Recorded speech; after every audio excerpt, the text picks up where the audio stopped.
देखिए, मतलब जो जीवन का कल अपन जागृति क्रम की जब बात कर रहे थे, तो मैं वहीं से स्टार्ट करता हूं फिर से कि एक तो जो शरीर है, शरीर का भी रचना क्रम देखें तो जो प्राण अवस्था से ही जो है जीव अवस्था का क्या हो रहा है, उद्भव हो रहा है।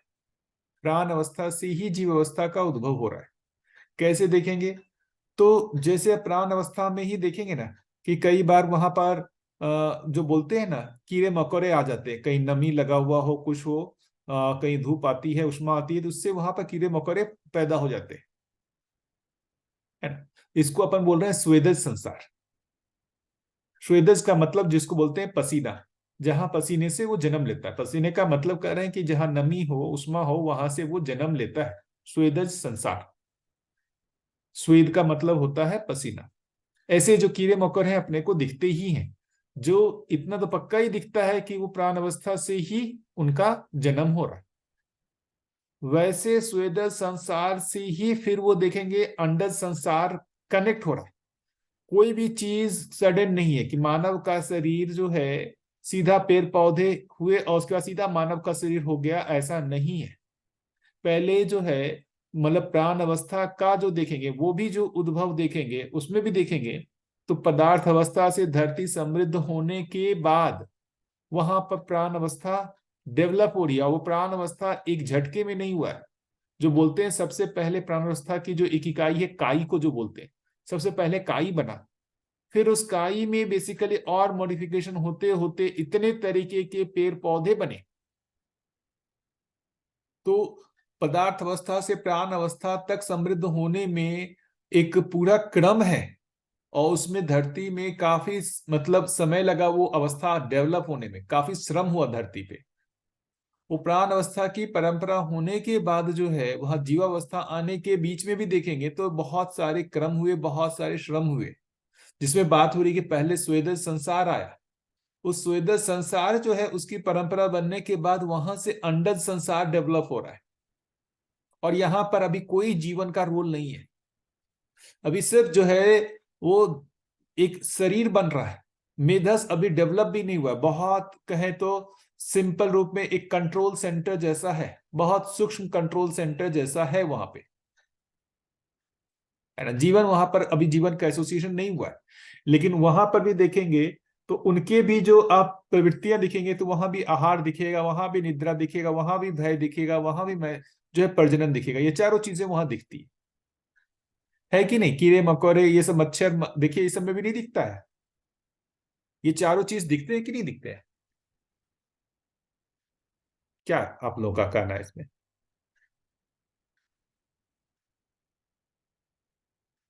दिखता है ना। हाँ जी भैया। अब यही समृद्ध हो करके स्वेदज से अंडज संसार, अंडज का मतलब जो अंडे से जन्म लेता है, ऐसे अंडज संसार से ही पिंडज जो है उसका कनेक्शन बनता है। पिंडज का मतलब जहां पर मां के पेट से जन्म ले रहा है। तो जो पिंडज संसार हो रहे हैं, ऐसे पिंडज संसार के जो अब आप देखेंगे उनकी परंपरा बन रही है। और इसमें आप देखेंगे क्रम से, तो शरीर की जो रचना है उसमें जो मॉडिफिकेशन हो रहा है और समृद्ध हो रहा है। स्वेदज संसार से ज्यादा मॉडिफाइड है अंडज संसार, उससे भी ज्यादा मॉडिफाइड है पिंडज संसार। ये मॉडिफिकेशन चल रहा है बिना जीवन के एसोसिएशन के। तो कुछ ना कुछ वहां पर जो एक मेधस जैसी रचना है वो तो हो ही रही है डेवलप। बिना जीवन के भी कुछ तो मेढस डेवलप हो ही रहा है। अब एक समय ऐसा आता है कि जहां पर और जो मॉडिफिकेशन होना है वो ब्रेन के सिर्फ उससे नहीं हो सकता, उसमें जीवन के एसोसिएशन से ही वो और ज्यादा समृद्ध होता है। तो जीवन का एसोसिएशन हो रहा है वो और ज्यादा समृद्ध तरीके से उन चीजों को चलाने के लिए, शरीर को चलाने के लिए। जैसा बिना जीवन के एसोसिएशन के शरीर चल रहा था, उसमें जीवन के एसोसिएशन से वो और कॉम्प्लेक्स स्ट्रक्चर बन रहा है जिसमें शरीर का जो क्या कहते हैं जो कार्य करने का क्रियाकलाप है वो और ज्यादा समृद्ध हो रहा है। तो वहां पर अब जीवन का जो एसोसिएशन हुआ है ना, उसमें देखेंगे तो जीवन की सिर्फ और सिर्फ जो क्रिया काम कर रही, यांत्रिक क्रिया। क्या यांत्रिक क्रिया? शरीर को कैसे चलाना है, इतना ही काम कर रहा है। वहां दूसरा और कुछ भी काम नहीं कर रहा है, सिर्फ शरीर को चलाने का ही क्रियाकलाप हो रहा है। जो जीवन के ये 10 क्रियाओं के बारे में बात हो रही है वो भी डेवलप नहीं हुआ है अभी। तो वहां जीवन कर क्या रहा है? ये 4 विषय जो शरीर के हैं, शरीर के विषय हैं, आहार, निद्रा, भय और मैथुन या प्रजनन कहें, जो शरीर के विषय हैं उसी को वो और अच्छे तरीके से करने के लिए जीवन का एसोसिएशन हुआ है। और वो जीवन जो है अभी सिर्फ वो यांत्रिक क्रियाकलाप ही कर रहा है। वहां से और जीवन का डेवलपमेंट देखेंगे तो और क्या हो रहा है कि जो शरीर का जो विषय था, जो आहार, निद्रा, भय, मैथुन, जिसको वो शरीर, जो जीवन है वो यांत्रिक विधि से चला रहा था, है ना, उसको ही बोल रहे हैं जीने की आशा। वहां से डेवलपमेंट हो रहा है क्या? मन की क्रियाशीलता, जिसको बोल रहे हैं चयन आस्वादन। तो ये चयन आस्वादन हो क्या रहा है? तो ये चयन आस्वादन को हम अलग अलग करके जो देखने की कोशिश करते हैं ना, वो अलग अलग है ही नहीं। स्थिति में आस्वादन है, गति में चयन है। स्थिति में आस्वादन है, गति में चयन है। बार बार अपन तुलन विश्लेषण, ये सारी क्रियाओं को हम स्थिति गति में देखेंगे। मतलब एक ही क्रिया है, मन ही है, मन स्थिति रूप में उसको हम बोल रहे हैं आस्वादन, और गति रूप में बोल रहे हैं चयन। तो जैसे जो भी हम आस्वादन कर रहे हैं, वो आस्वादन जो है, हमने अभी तक जितना भी आस्वादन किया हुआ है वो हमारी स्थिति है। इस स्थिति के अनुसार हम नेक्स्ट चयन करते हैं। जो नेक्स्ट चयन होता है वो वापस जो आकर के फिर से आस्वादन में स्थिति के रूप में बना। अभी जो भी हमने, जैसे अभी अपनी ही बात करें हम, तो हम जो भी आस्वादन कर रहे हैं, है ना, वो नेक्स्ट चयन का आधार बनेगा। तो वो सिर्फ ये नहीं, इसके साथ साथ अभी तक जितना भी हमने आस्वादन किया हुआ है वो कलेक्टिवली जो मिल करके स्थिति है उसको आस्वादन बोल रहे हैं। तो ये जो कलेक्टिव मन की स्थिति है, जितना उसने पूर्व का अभ्यास किया हुआ है, वही उस अभ्यास को अपन जो बोल रहे हैं वो है आस्वादन, और इस आस्वादन के आधार पे ही चयन हो रहा है। तो ये धीरे धीरे अब आप देखेंगे तो पशुओं में आंशिक रूप से डेवलप होना शुरू होता है। जैसे अपन बात हो रहे थे ना, कुत्ते, बिल्ली, ये बंदर में ये क्रियाएं धीरे धीरे डेवलप होनी शुरू हो रही है। वहां उसके साथ साथ बहुत आंशिक रूप में वृत्ति और जो स्मृति दिख रहा है, जो चित्रण क्रिया, जैसे याद होता है ना, कई जानवरों में दिखेगा स्मृति भी दिखती है, कुत्ता सूंघ करके पहुंच जाता है, तो बहुत आंशिक रूप में है। वहीं से अब आप देखेंगे कि मानव का जो अब आया, मानव शरीर में जब चलाना शुरू हुआ, तो यहां पर चयन आस्वादन पूरी तरीके से डेवलप हुआ हुआ है। चयन आस्वादन पांचों इंद्रियों के द्वारा, शब्द, स्पर्श, रूप, रस, गंध, ये पांचों जो शब्द, स्पर्श, रूप, रस, गंध थे, वो बेसिकली क्या थे? वो जो शरीर के जो प्रोटेक्शन और उसके जो पोषण के लिए थे, आहार, निद्रा, भय, मैथुन, उनके लिए थे, उसको और सटीकता से करने के लिए था। लेकिन वहां जीवन का एसोसिएशन होने से उस शरीर के करने के साथ साथ जीवन उसमें आस्वादन में भी जुड़ गया। तो जैसे आहार देखेंगे तो आहार शरीर का विषय था, वो उसमें जीवन का एसोसिएशन उसमें सुख में चला गया। निद्रा, निद्रा जीवन की आवश्यक, जो शरीर की आवश्यकता थी, उसमें जीवन का एसोसिएशन हो गया, वो निद्रा से सुखी होने का। उसी तरीके से देखेंगे प्रजनन, वो शरीर का विषय था, मल्टीप्लाई होने का, उसमें जीवन का एसोसिएशन हो गया उससे आस्वादन के लिए। तो ये सब मिल करके बेसिकली जो शरीर के विषय थे उसमें जीवन का एसोसिएशन हुआ, क्या चीज के लिए? उसके आस्वादन के लिए। तो जीवन की जो पहली जो बल है, जो मन है, मन वहां इन्वॉल्व हो गया शरीर के विषय में आस्वादन करने में। अब मानव में बात करेंगे, जो पशुओं में भी वो आस्वादन दिखता है, बहुत ज्यादा नहीं, थोड़ा सा दिखता है। वो भी जो मानव के संपर्क में आए हुए लगते हैं उनका ज्यादा दिखता है। जो जंगलों में जाके देखेंगे, है ना, तो वहां पर ऐसा दिखता है कि आस्वादन प्रधान ना हो करके वहां पर जो आहार है, जैसे आहार के ही देखेंगे तो आहार प्रधान है। क्या आहार? कि भाई शेर को भूख लगी, वो इम्पल्स हुआ, उसको पता चला, और उसके लिए सामने देखता है वो क्या क्या उपलब्ध है, उसमें से जो भी सामने दिखता है उसको मारता है, खाता है, उसकी तृप्ति हो जाती है। शेर में ये नहीं दिखेगा कि आज मैंने हिरन को खाया है तो अब कल चल के किसी और को खाते हैं। उसमें ये आस्वादन वाली प्रवृत्ति बहुत नहीं दिखती। वह वहां पर जो उसके जो ट्रिगर हो रहे हैं वो बेसिकली शरीर से ट्रिगर हो रहा है। जो मानव के संपर्क में आ गए हैं, वहां शरीर के साथ ट्रिगर होने के साथ साथ जीवन से भी ट्रिगर हो रहा है। मैं तो यहाँ बंदरों को देखता हूं बहुत, कि वो शरीर के साथ साथ जो है जीवन से भी ट्रिगर हो रहा है। स्वाद के लिए वो भोजन की तलाश में है, क्योंकि यहाँ आस्वादन क्रिया जो है अब ज्यादा प्रधान होना शुरू हुआ। तो मानव में भी देखेंगे यहाँ पर, तो यहाँ पर भी देखेंगे चयन आस्वादन जो है पूरी तरीके से क्रियाशील हो गया है। इसको और अच्छे तरीके से करने के लिए, इस आस्वादन में जो ये आस्वादन कर रहे हैं रुचि मूलक आस्वादन, इसको और अच्छे तरीके से करने के लिए वृत्ति और चित्त जो है वो नियोजित होता है। वृत्ति और चित्त और इसको नियोजित होता है इस आस्वादन को और अच्छे तरीके से कराने के लिए।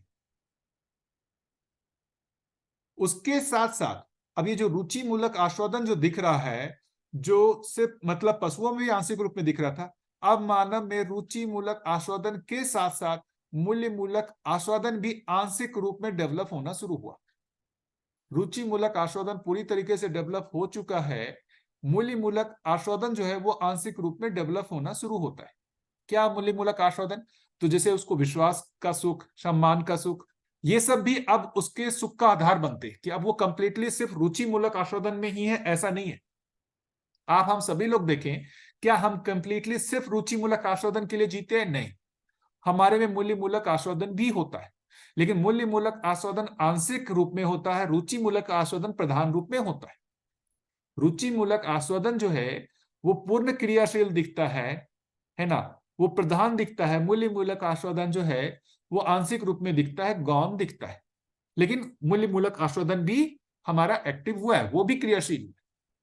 तो पशुओं से देखेंगे तो ये एक डेवलपमेंट हुआ, हमारा आस्वादन में एक और ऐड हुआ है मूल्य मूलक आस्वादन, जिसकी अपन बात करते हैं ना, कि हम मूल्यों में जीने का जो है हमारे को सुख होता है। हम सभी लोग एक दूसरे के साथ मूल्य में जी करके हमारे को उसका भी रस मिलता है।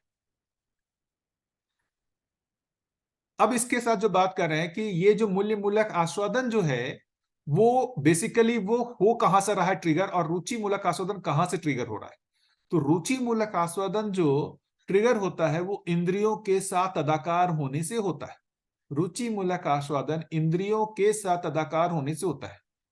शरीर के साथ हम तदाकार होते हैं, तो शरीर में जो इंद्रिय हैं वो इंद्रियों के साथ तदाकार होने से इंद्रियों की जो अनुकूलता प्रतिकूलता है, उस अर्थ में ही मन में आशा होना, उस मन की आशा के लिए ही वृत्ति में विचार होना और चित्त में चित्रण होना, ऐसा अभ्यास लंबा हमने किया हुआ है इस शरीर यात्रा में भी और पहले भी किया हुआ है। तो वो सब के सब अभ्यास रूप में हमारे मन का भी अभ्यास हुआ हुआ है, वृत्ति का भी हुआ हुआ है, और चित्त का भी चित्रण उसमें डेवलप हुआ हुआ है।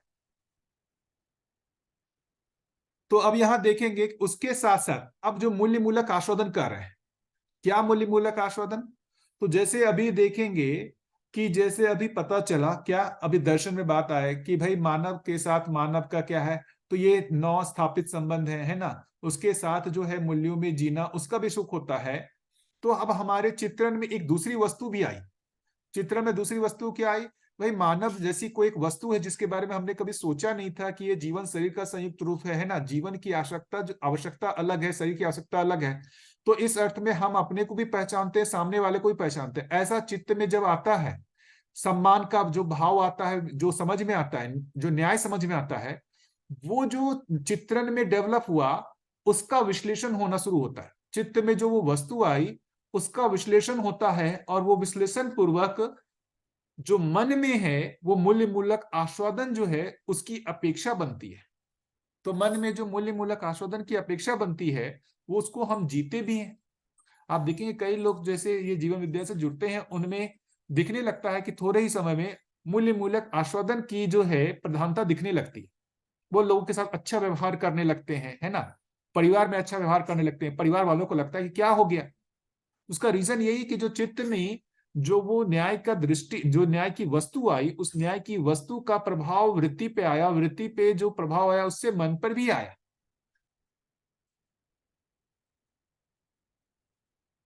दो डिफरेंट चीजें हुई हैं। पहले से जो अभ्यास हुआ हुआ है वो इंद्रिय मूलक हो करके मन का आस्वादन जो होना है, रुचि मूलक आस्वादन, उसके लिए वृत्ति में विचार होना और उसी के लिए चित्त में चित्रण होना, ये एक अभ्यास हुआ हुआ है। दूसरा एक जो अभी होना शुरू हुआ है चित्त में कोई सही वस्तु आना शुरू हुई है ना, उससे जो सही वस्तु आई उसका जो बेसिकली वृत्ति में विश्लेषण होता है, विश्लेषण मतलब वहां पर न्याय का विश्लेषण होता है, और वो वृत्ति मन पे प्रभाव डालता है मूल्य मूलक आस्वादन के रूप में। तो आदमी व्यक्त होता है मूल्यों के आस्वादन की तरफ। जैसे रुचि मूलक आस्वादन होता है तो मन में मूल्य मूलक आस्वादन भी होता है।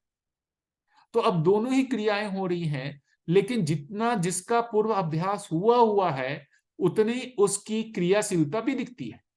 तो ज्यादातर समय आपको दिखेगा कि भाई हमारा जो प्रवृत्ति है रुचि मूलक आस्वादन की तरफ चला जा रहा है, मूल्य मूलक आस्वादन जो होता है वो बहुत कम समय के लिए दिखता है, फिर वो वापस जो है गियर चला जाता है, रुचि मूलक आस्वादन मतलब इंद्रिय मूलक चला जाता है।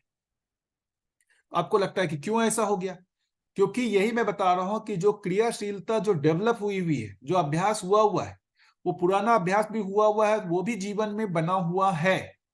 उसके साथ साथ जो अब नए आपके पास अभ्यास आ रहे हैं वो अभी थोड़े से ही क्रियाशील हुए हैं, उसका अभ्यास बहुत कम हुआ है। तो दो, एक तरीके से कहें मन में दो तरीके से आस्वादन हो रहा है। रुचि मूलक जो इंद्रिय मूलक है, शरीर से जुड़ा हुआ है, शरीर से मन, मन से वृत्ति, वृत्ति से चित्त प्रभावित हो रहा है, इसको बोल रहे हैं परानुसंगी, इसी को बोल रहे हैं परानुसंगी। दूसरा जो बात हो रही है, जो चित्त में सही का एक प्रस्ताव आया है ना, कि भाई कोई जैसे न्याय जैसी कोई वस्तु है, वो चित्त में आने से चित्त का प्रभाव वृत्ति पे, वृत्ति का प्रभाव मन पे आता है ना, उससे जो वहां पर आस्वादन हो रहा है उसको मूल्य मूलक आस्वादन कह रहे हैं, इसको पूर्वानुसंगी कर रहे हैं।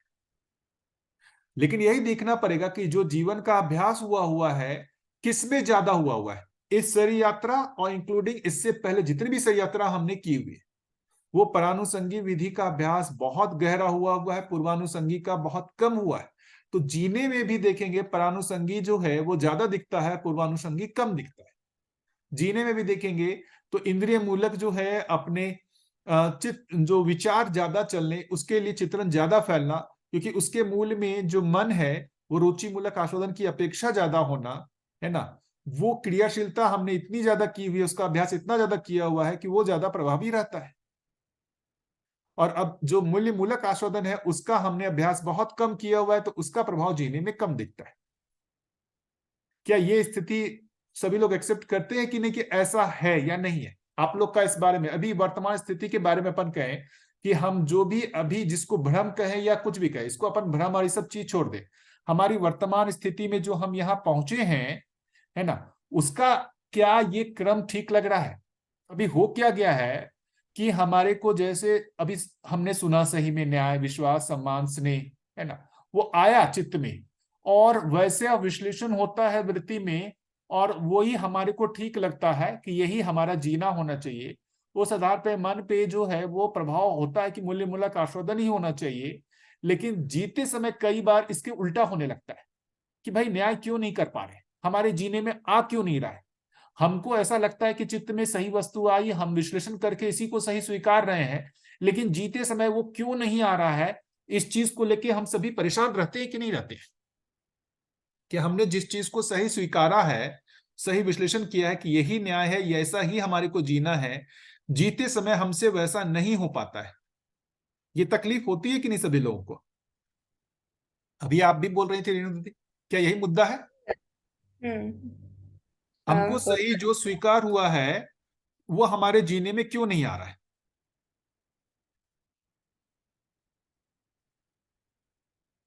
बताइए सभी लोग। नमस्ते भैया। नमस्ते, नमस्ते। हाँ भैया, ये अभी आपने जो क्रम समझाया है बिल्कुल ऐसा ही दिखता है। और जब अपदार्थ अवस्था से शुरू करके अ, यहाँ तक आए हैं तो वो तो ठीक है, एक अनुमान के आधार पर ठीक है, लेकिन यहाँ जब कनेक्ट किया तो वाकई बिल्कुल यही होता है। और जो आपने अभी पूर्वानुगमी और परानुगमी जो बोला है, ये तो हो ही रहा है भैया। और जो इंद्रियों से या शरीर से तदाकार होके जो कार्यक्रम बनते हैं वो भी स्पष्ट दिखाई देते हैं। और लेकिन जब नया कंटेंट आया है तो उससे जो चित्रण में और एक न्याय की बात या अ, अ, मूल्यों की बात है या मूल्य मूलक आस्वादन है, ये सब भी हो रहा है। लेकिन ये थोड़ा सा कुछ समय से शुरू ही हुआ है मेरा, तो अभी तो कई बार एक द्वंद की स्थिति बन रही है, कभी इधर कभी उधर दोनों बनता है। बिल्कुल आप जो कह रहे हैं वैसा ही होता है। पुराने अभ्यास भी अपना काम कर जाते हैं जब हमारी अवेयरनेस नहीं होती है। कभी जैसे वातावरण सिचुएशन ऐसी बनी है, हमें हमें पता है कि क्रोध नहीं करना चाहिए या क्लेशिंग नहीं होनी चाहिए, लेकिन वो इतना मोमेंटरी होता है कि कब चूकते हैं पता ही नहीं चलता, एक पूरा फ्लो चला जाता है। और वो पूरा हो जाने के बाद सारी चीजें दिखाई देने लगती है कि कैसे हम उसमें चले गए थे, ये सारा दिखाई देता है। तो भैया एक तो ये तो है ही, खैर दोनों तरफ से जो का है, क्योंकि पुरानी प्रैक्टिसेस भी हैं और नया कंटेंट भी है। तो मुझे तो लगता है कि ये एक सहज जीवन क्रिया ही है। जब हम धीरे धीरे बढ़ रहे हैं तो इसमें निराश होने की बात भी नहीं है और प्रयास करने की बात है। बट वातावरण का बहुत सेकंड जो पॉइंट है भैया, वातावरण का बहुत इफेक्ट होता है कि आप जिनके साथ जी रहे हैं, और वहाँ इस कंटेंट को या मतलब इस तरह की समझ अगर बिल्कुल नहीं है तो आप पर ज्यादा प्रभाव पड़ता है। जैसे हम कैसे इसी वातावरण में रहते हैं तो बहुत दिनों तक ये सब चीजें आती नहीं है जो अभी वातावरण की वजह से आती। तो ये दो मुझे नजर आते हैं, एक तो हमारे अंदर ही है और एक बाहर का वातावरण भी अ, उ- कुछ हद तक प्रभावित कर जाता है। ये डिपेंड करता है कि हमारे साथ रहने वाले लोग किस तरह के हैं। सब है, हर चीज का चित्त में क्या जा रहा है वो बाहर से भी आ रही है ना चीजें। तो जो संस्कार बनने हैं उसमें पुराना आपका संस्कार और साथ में जो आपका वातावरण है वो सब मिलकर के नया संस्कार बनाता है। बट जो अभी की हमारी वर्तमान स्थिति है वो भी एक क्रम से यहां तक पहुंचे हैं हम लोग, है ना। ये चीज पहले स्वीकार करना पड़ेगा। इसको भ्रम और ये ना कहें कि हम यहाँ पर एक क्रम से पहुंचे हैं। जागृति क्रम में पशु शरीर को चलाते हुए जो यहाँ हम पहुंचे हैं वो मन के, पहले मन की क्रियाशीलता, उस मन की क्रियाशीलता से चित्तवृत्ति की क्रियाशीलता डेवलप हुई है। लेकिन उसमें इतना ही हुआ है कि मन का रुचि मूलक आस्वादन को पूरा करने के लिए चित्तवृत्ति अभी तक डेवलप हुआ है। इतना ही हुआ है ना। अभी उससे और एक चीज का जो डेवलपमेंट होना शुरू हुआ है कि मूल्य मूलक आस्वादन डेवलप होना थोड़ा सा शुरू हुआ है। और उसके समर्थन में बेसिकली चित्तवृत्ति में भी कंटेंट आना शुरू हुआ है। इतना जागृत तो हुआ ही है। पूरा पशु की तरह मानव तो नहीं है कि जो पूरी तरीके से सिर्फ इंद्रिय के लिए ही लगा हुआ है। उसमें मूल्य मूलक आस्वादन भी है। हाँ भैया वो तो है, वो तो दिखाई देता है। अब तो यही बात जो समझ में आती है कि भाई क्यों नहीं जीने मारा अपन, जैसे अभी सब लोग आए के दर्शन पढ़ रहे हैं, सारा कुछ होता है, लोगों में अपेक्षा होती है। क्या होती है कि भाई हमारे जीने में सब सही हो जाए। होता नहीं है। उसको ये समझना पड़ेगा कि भाई जीवन शक्तियां पहले नियोजित हुई हुई हैं दूसरे अर्थ में। तो जो शक्तियां हमने नियोजित की हुई है वो हमारी वर्तमान स्थिति बनी हुई है, हमने उसी में क्रियाशीलता को लगाया हुआ है। तो हमारी जो क्रियाशीलता डेवलप हुई है उसी अर्थ में डेवलप हुई है। हमारा रुचि मूलक आस्वादन पूर्ण क्रियाशील हुआ है, मूल्य मूलक आस्वादन पूरी तरीके से क्रियाशील नहीं हुआ है अभी। मूल्य मूलक आस्वादन क्रियाशील होगा कहां से? तो मूल्य मूलक आस्वादन जो है वो इंद्रियों से क्रियाशील नहीं होगा। मूल्य मूलक आस्वादन के लिए जो प्रेरणा होना है वो वृत्ति से आएगा। और वृत्ति में जो प्रेरणा होना है वो बेसिकली चित्त में से आएगा। चित्त में यदि सही कंटेंट नहीं है तो वो वृत्ति को नहीं मिलेगा और ना ही मन में मूल्य मूलक आस्वादन अपेक्षा होगी। बहुत आंशिकता में यदि वहां चित्त में कंटेंट है तो वहां बहुत कम समय के लिए आपको मन में ऐसा लगेगा कि भाई हमारे में मूल्यों का आस्वादन हो रहा है। तो जो अभी अपन बात करते हैं कि जो वृत्ति जो है उसमें बोलते हैं ना कि न्याय धर्म सत्य की दृष्टि डेवलप नहीं हुई, प्रिय हित लाभ की ही दृष्टि डेवलप हुई है। इसका मतलब क्या है? वृत्ति ने वृत्ति की जो भी क्रियाशीलता हुई है वो मन के रुचि मूलक आस्वादन की पूर्ति के लिए ही हुई है। वृत्ति जो भी क्रियाशील हुआ है वो मन के रुचि मूलक आस्वादन के लिए ही क्रियाशील हुआ है। मन के रुचि मूलक आस्वादन के लिए क्रियाशीलता का मतलब ही है प्रिय हित लाभ। प्रिय हित लाभ पूरी तरीके से रुचि मूलक आस्वादन से जुड़ा हुआ है। तो जो वृत्ति की क्रियाशीलता हुई है इसी के लिए ही हुई। तो वृत्ति को जो मिला है दबाव वो मन से मिला है और उस मन के दबाव में वो उतना ही क्रियाशील हुआ है।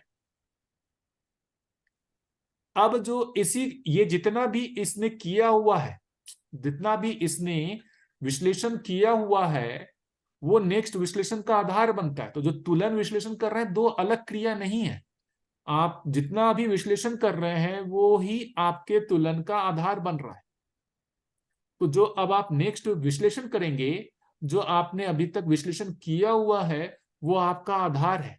तो जो आधार स्थिति रूप में बना हुआ है वो तुलन है। तुलन विश्लेषण अलग नहीं है। वृत्ति में ही दो क्रियाएं हैं, स्थिति रूप में तुलन बोल रहे हैं, गति रूप में विश्लेषण बोल रहे हैं। तो जो ये विश्लेषण हो रहा है, वो विश्लेषण ही, जितना आपने विश्लेषण किया हुआ है वो कलेक्टिवली जो अभी बना हुआ है वही तुलन है। हाँ ये भैया, ये पहचान करना। तो हाँ, ये पकड़ में आता है भैया।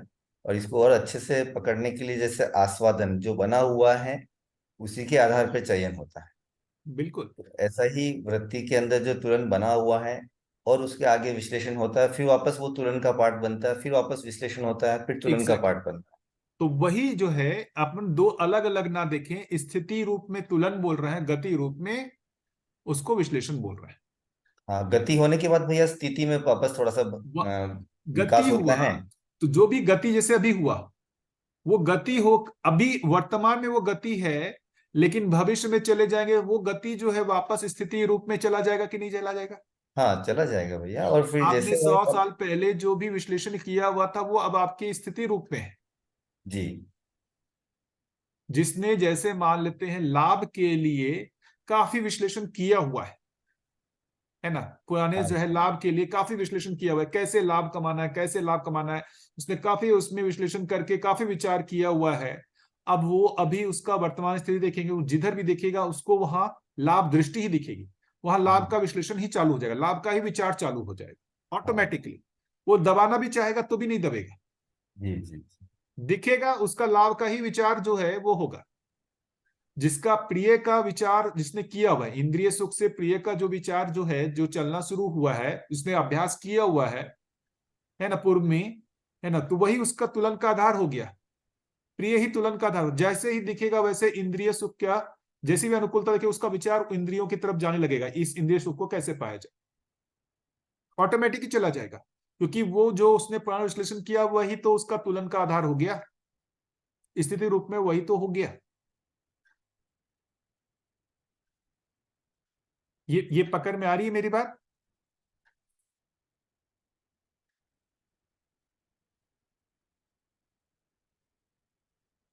पकड़ में भी आ रही है और ये ऐसा लग भी रहा है।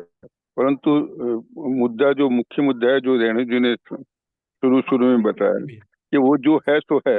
अभी इसको हम, हमारी जो दृष्टि है वो मूल्यों के हिसाब से या न्याय है, तो तुलन में न्याय हो, उसके वास्ते क्या यानी कि स्टेप्स ऐसा हो जिससे कि अपनी ये जो स्थिति वो एक्सेलरेट हो सके, तुलन में न्याय आए, धर्म आए, इस तरह से। तो उसके वास्ते एक तो ये लगता ही है कि भाई इस वातावरण में रहा जाए, पर उस वातावरण में रहे तब तक ठीक है, पर वो जीने में आए उसके वास्ते जो कुछ बातें हों तो मुझे लगता है वो ज्यादा उपयोगी रहेगी हम सबके वास्ते। ठीक। तो यहां तक मानता हूं सभी लोग एक्सेप्ट करते हैं। तो फिर अब आपने यहां से आगे की गाड़ी कैसे बढ़ेगी। तो चित्त में जो हमारा देखेंगे, चित्त में जो चित्रण बना हुआ है वो ज्यादातर बना हुआ है यही इंद्रिय मूलक का ही चित्रण बना हुआ है। अब जो हम यहाँ पर, हमारे पास कोई सही का प्रस्ताव आया है ना, हम सुन रहे हैं, इसको पढ़ रहे हैं, हम इस पे सोच रहे हैं, तो ये जो चित्रण में भी डेवलप होना शुरू हो रहा है। चित्रण में अब एक दूसरी चीज डेवलप हो रही है जो इंद्रिय मूलक ना हो करके कोई एक वास्तविकता पर आधारित है। अभी हम जो डिस्कशन कर रहे हैं इसमें इंद्रियों का कोई रोल नहीं, यहाँ कोई रुचि मूलक आस्वादन नहीं हो रहा है, यह कोई एक वास्तविकता है, उसको अपन पहचानने के लिए चित्त वृत्ति को नियोजित किए हुए। तो ये जो भी हम प्रयास कर रहे हैं अभी वर्तमान में, अभी इस समय की बात करो, तो जो भी चित्त वृत्ति को हम इसमें नियोजित कर रहे हैं वो वापस चित्त में स्थिति के रूप में स्टोर होता है। तो जिस चित्त के रूप में स्टोर होता है तो उसका जितना स्टोर हुआ उतना प्रभाव वृत्ति पे, उतना प्रभाव मन पर आता है जीने के रूप में। तो अब इसका मतलब ये समझना होगा कि जो मन में परिवर्तन होना है, मन में जो रुचि मूलक आस्वादन से मूल्य मूलक आस्वादन में जो शिफ्ट होना है, उसके लिए जो इंपल्स आना होगा वो चित्त से वृत्ति में होते हुए मन में आएगा। तो यदि चित्त में नहीं है तो वृत्ति में नहीं आएगा और ना ही मन में आएगा, वो जीने में आएगा नहीं। तो चित्त में लाने का प्रयास कर रहा हूं, क्या प्रयास, सबसे पहला प्रयास श्रवण।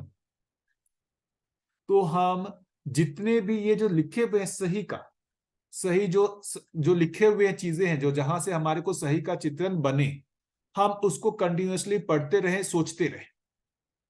सबसे पहला काम तो श्रवण करना पड़ेगा। तो जो भी अभी जैसे दर्शन मध्यस्थ दर्शन एक हो गया, जो सही का अपने को प्रस्ताव लग रहा है उसका श्रवण करना होगा, क्योंकि हम श्रवण करेंगे नहीं तो वहां हमारा ऊपर से नीचे आएगा ही नहीं। पहला स्टेप तो चित्त में श्रवण के रूप में ही, ये भाषा के रूप में ही आना पड़ेगा। तो जो अभी अपन हम लोग काम कर रहे हैं वो श्रवण का काम कर रहे हैं कि सही वस्तु जो है चित्त में, है ना, भाषा और तर्क के रूप में आने लगे, भाषा और तर्क के रूप में चित्त में आने लगे। अभी हम जो भी चीजें कर रहे हैं वो सब का सब जो है चित्त में स्टोर होगा। और इस वृत्ति को हम जो विश्लेषित करने का कोशिश कर रहे हैं, जो वृत्ति में विचार चल रहा है, वो आपको प्रिय हित लाभ के अर्थ में नहीं चल रहा है, न्याय को हम विश्लेषित कर रहे हैं। तो वृत्ति का भी ट्रेनिंग हो रहा है, किस चीज का? न्याय का विश्लेषण करने का, न्याय का विचार करने का, वृत्ति का भी ट्रेनिंग हो रहा है। तो जो अभी अपन कर रहे हैं वो विचार अभ्यास कर रहे हैं। विचार अभ्यास में न्याय की वस्तु चित्त में लाने का और न्याय की वस्तु का विचार जो है वो वृत्ति में लाने का अभ्यास कर रहे हैं। अभी उसके लिए मन का कोई अभ्यास नहीं हो रहा है, लेकिन जो भी अभी अपन ने विचार अभ्यास किया, इसको जी करके अपने को अभ्यास करना पड़ेगा। व्यवहार अभ्यास जिसको कह रहे हैं कि हमने जो सही को चित्रित किया हुआ है, जो सही न्याय का जो विचार किया हुआ है, उसके अनुसार मूल्य मूलक आस्वादन जो है वो मन में, है ना, उसका भी अभ्यास करना होगा। तो जो चित्त वृत्ति में हमने जो भी अभ्यास किया है उसके अनुसार मन पर जो उसका प्रभाव होना है मूल्य मूलक आस्वादन के रूप में, उसका अभ्यास को अपन व्यवहार अभ्यास कह रहे हैं। तो विचार अभ्यास, व्यवहार अभ्यास दोनों ही बेसिकली क्या अभ्यास है? मन के प्रत्यावर्तन का अभ्यास है। मन का प्रत्यावर्तन वृत्ति में, वृत्ति का प्रत्यावर्तन चित्त में होने का जो अभ्यास है, इसको कह रहे हैं विचार अभ्यास और व्यवहार अभ्यास। इसको पकड़ना होगा। व्यवहार अभ्यास सिर्फ इतने से जुड़ा हुआ नहीं है कि हम लोगों के साथ अच्छा तालमेल बना ले रहे, ये जुड़ा हुआ है कि हमारे मन में मूल्य मूलक आस्वादन सही में होने लगे। हमारे को जो भी मूल्यों का हम कर रहे हैं निर्वाह, उस निर्वाह में मन में वो आस्वादन होना पड़ेगा, मन को अच्छा लगना पड़ेगा। मन को अच्छा लगेगा तो उसके लिए मन में जो है वो प्रवृत्ति होगी। जैसे रुचि मूलक आस्वादन का अच्छा लगा तो उसके लिए प्रवृत्ति बनी। मन में मूल्य मूलक आस्वादन यदि उसको अच्छा लगता है तो वो उसकी भी प्रवृत्ति होगी। अब वो आगे जो है मूल्य मूलक आस्वादन के लिए भी प्रवृत्त होगा। तो मन में जो मूल्य मूलक आस्वादन होना है वो वृत्ति से न्याय का विश्लेषण होकर के आएगा। वृत्ति में जो न्याय का विश्लेषण होना है, तो जो आपने जितना भी किया हुआ है, न्याय की जो वस्तु है उसको जितना भी विश्लेषित किया हुआ, जितना भी चित्रित किया हुआ है, वो सब के सब चित्त में है। तो अभी हम जितना भी कर रहे हैं, न्याय का विश्लेषण कर रहे हैं, वो सब विश्लेषित हो करके चित्त में स्टोर हो रहा है। तो चित्त में अब दो चीज स्टोर हो रहे हैं। एक तो पुराना जो अभ्यास हुआ है वो स्टोर हुआ है पहले से, और आगे भी स्टोर होगा। आप ऐसा नहीं कि पूरे समय आप न्याय कर रहे हैं और आगे जहां से आप फिर से आप आस्वादन अपेक्षा में गए, उसका अभ्यास किए, वो फिर से उसका प्रभाव चित्त तक जाएगा। उसके साथ साथ जो अभी आप अलग जो दूसरा अभ्यास कर रहे हैं वो भी चित्त में स्टोर हो रहा है।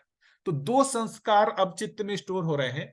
एक जो इंद्रिय मूलक है उसके संस्कार जो है चित्त में स्टोर हो रहे हैं। दूसरा जो है जो सही का आपको अवधारणा हुआ है, सही की जो मान्यता बन रही है ना, सही का जो चित्तन बन रहा है, उसके संस्कार डेवलप हो रहे हैं। जो जितना प्रबल होगा उस दोनों में से उतना उसका प्रभाव होगा। तो ज्यादातर समय हमने जो परानुसंगी विधि से अभ्यास किया हुआ है तो चित्त में उसका ही संस्कार ज्यादा है। इसका अभ्यास कम किया हुआ है तो इसका संस्कार कम है। इसको बढ़ाने का तरीका क्या है? जो सबसे पहला अभ्यास है श्रवण। हम सही की वस्तु को पहले हम तो पहचाने कि सही की वस्तु है क्या क्या। जीवन एक वस्तु है, न्याय एक वस्तु है ना, अखंड समाज सार्वभौम व्यवस्था एक वस्तु है, सहअस्तित्व वस्तु है ना। ऐसे ये पूरा मतलब कहें व्यापक एक वस्तु है, पूरा अस्तित्व एक वस्तु है। तो पहले पूरी वस्तु तो आए हमारे श्रवण में, पूरे चित्त में। तो अपने को जो बाबा जी ने इतने बुक्स लिखे हैं वो बेसिकली श्रवण का ही भाग है। वो श्रवण में हो श्रवण में मतलब सारी वस्तु आ जाए, इसके लिए इतना उन्होंने लिखा, दर्शनवाद शास्त्र सब कुछ लिखा है। तो कंटिन्यूसली इन सारी चीजों को पढ़ना और इस पे जो है मतलब विचार करना, ये एक बड़ा भाग है श्रवण का। हम भी जो कर रहे हैं वो श्रवण ही कर रहे हैं, ये मनन नहीं है, ये श्रवण ही है। लेकिन श्रवण होने से भी इसका प्रभाव दिखता है अपने अंदर, जो दिखता है ना, परिचय शिविर करने से ही लोगों पे प्रभाव दिखने लगता है, उनके आचरण में श्रवण का ही एक बड़ा भाग दिख रहा है, जहां पर हम उसका प्रभाव अपने जीने में दिखने लगता है। क्योंकि श्रवण करने से भी चित्त में चीजें तो आई, चित्त में चीजें आई तो उसका प्रभाव वृत्ति पे और उसका प्रभाव मन पे आता ही है। मन पे आता है तो उससे जो है वो मतलब शरीर के द्वारा व्यक्त होता ही है। लेकिन इसमें स्थिरता नहीं हो रही है, ये तुरंत बदल जा रहा है। क्यों बदल जा रहा है? क्योंकि मन में जैसे ही ट्रिगर होता है, मूल्य मूलक आस्वादन के जैसे जैसे ही रुचि मूलक आस्वादन के लिए वो आस्वादन अपेक्षा प्रबल होती है, वो वृत्ति को पलट देता है। क्या पलट देता है? तो वृत्ति में जो न्याय का विचार हो रहा था उसके जगह क्या होने लगेगा? प्रियहित लाभ का विचार होने लगेगा। जैसे ही प्रियहित लाभ का विचार होगा, उसके समर्थन में जो चित्त में चित्रण पुराना बना हुआ है वो पूरे खुल जाएंगे। तो टू वे हो रहा है, हमेशा ट्रिगर हो रहा है। फिर जैसे ही वो होता है, आप जितनी देर तक उसमें बेहोश रहते हैं, रह जाते हैं। फिर वापस जब आपको होश आता है, अरे ये तो चला गया मन के अनुसार, फिर आप वापस क्या करते हैं? चित्त में जो सही न्याय की वस्तु है उसको चित्रित करते हैं, फिर से वहां पर न्याय का विचार करते हैं और फिर से मूल्य मूलक आस्वादन को क्रियाशील करने का कोशिश करते हैं। तो दो चीजों का अपने को अभ्यास करना होगा। वही जो मैं बार बार कह रहा हूं कि ये जो मन में जो मूल्य मूलक आस्वादन होना है, उसके लिए वृत्ति में न्याय का विचार होना पड़ेगा। वो न्याय के विचार के लिए चित्त में न्याय की वस्तु होनी पड़ेगी। न्याय की वस्तु के लिए श्रवण करना ही पड़ेगा, बुक्स को पढ़ना ही पड़ेगा, दूसरा कोई विकल्प नहीं लगता। बुक्स को पढ़ें, कहीं जैसे अपन ये चर्चा करें, बाबा जी के ऑडियोज देखें, वीडियोस देखें, ये सब श्रवण का ही भाग है।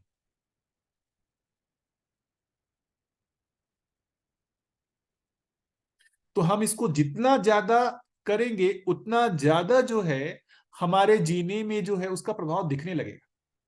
हम जब तक चर्चा करते हैं, जैसे अभी देखेंगे ना, जैसे मैं अपनी पर्सनली बात करूं, जब हम लोग जैसे अभी अपन 2 घंटे बैठ के बात करते हैं, तो हमारा जो चित्त में जितना हम चित्त वृत्ति को इसमें फैला रहे हैं, इसका प्रभाव जो है वो दिखता भी है थोड़े समय के लिए, है ना। फिर थोड़े समय के बाद जो है वो जो है ना, फिर से वो आपस जो है वो जो पुराना अभ्यास है उसमें चला जाता है। तो हम जितना इसमें अभ्यास कराते हैं उतना इसका प्रभाव दिखता है। तो ये जो पहला भाग कर रहे हैं श्रवण, लेकिन श्रवण करने मात्र से मन पे पूर्ण नियंत्रण आ नहीं रहा है। मन पे पूर्ण नियंत्रण का मतलब जो है, वृत्ति जो है वो बार बार चाहता है मन को अपने अनुसार प्रयोग करना। वृत्ति मन को अपने अनुसार प्रयोग करना मतलब वृत्ति चाहता है कि मन में मूल्य मूलक आस्वादन की निरंतरता हो, उसको ही बना के रखे। लेकिन क्या करता है? मन दबा देता है वृत्ति को। कभी कभी क्या दबाता है कि न्याय की जगह मन जो है वो रुचि मूलक आस्वादन के लिए वृत्ति को अपने अनुसार प्रयोग करने लगता है।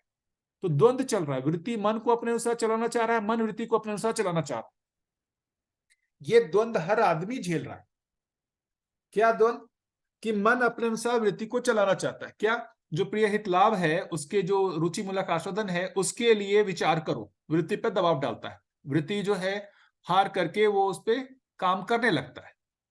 लेकिन जैसे ही वो उस सम्मोहन से बाहर आता है, उस दबाव से बाहर आता है, तो वृत्ति जो है वो चाहता है मन को अपने अनुसार प्रयोग करना। क्या मन को अपने अनुसार प्रयोग करना?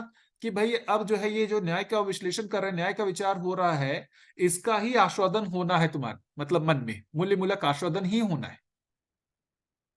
तो ये जो द्वंद्व चल रहा है आपस में, मन वृत्ति को अपने अनुसार चलाना चाह रहा है और वृत्ति मन को अपने अनुसार चलाना चाह रहा है, ये हम सभी झेल ही रहे। ये कैसे होगा? तो जितना वृत्ति न्याय का विचार करेगा उतना वो मन को अपने अनुसार चला पाएगा। वृत्ति मतलब उसमें न्याय का विचार कैसे होगा? जितना चित्त में न्याय की वस्तु होगी उतना ही वृत्ति में न्याय का विचार होगा।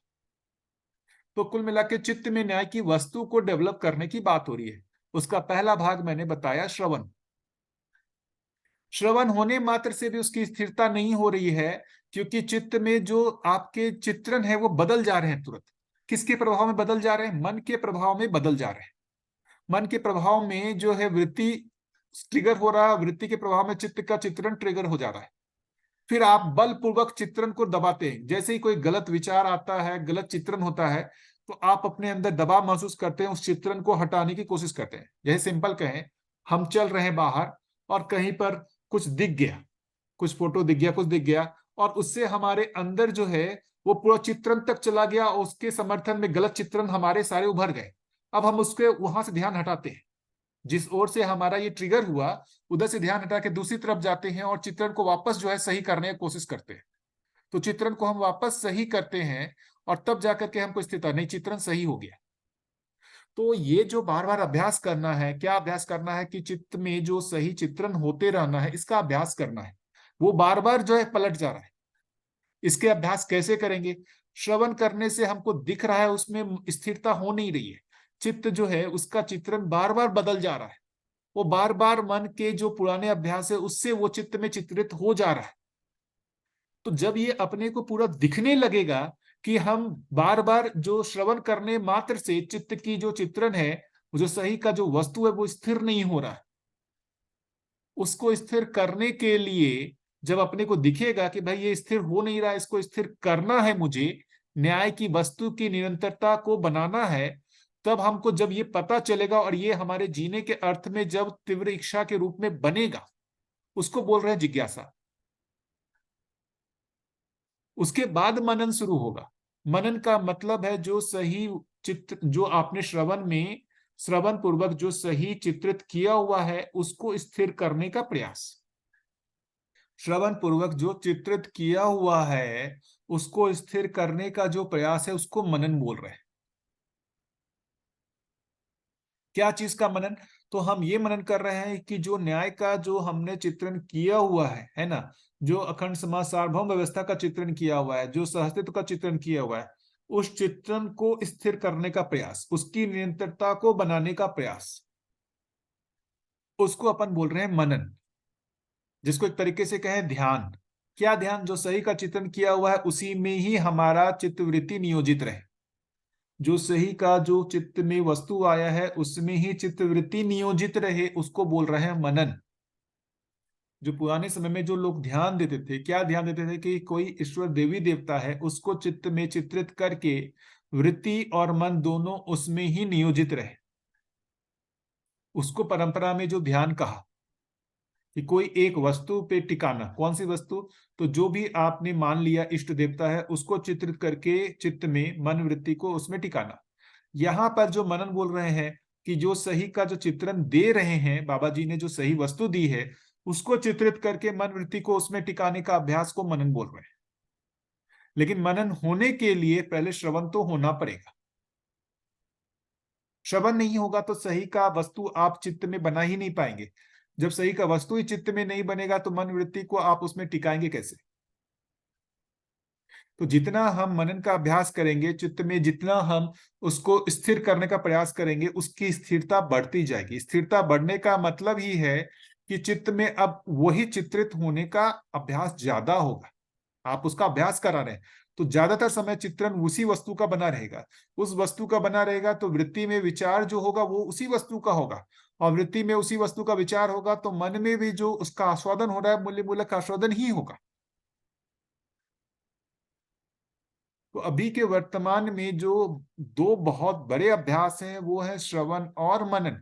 पहला तो श्रवण, श्रवण होने से ही सही वस्तु जो है अपने को चित्त में आएगी, तभी हम मनन में जा पाएंगे।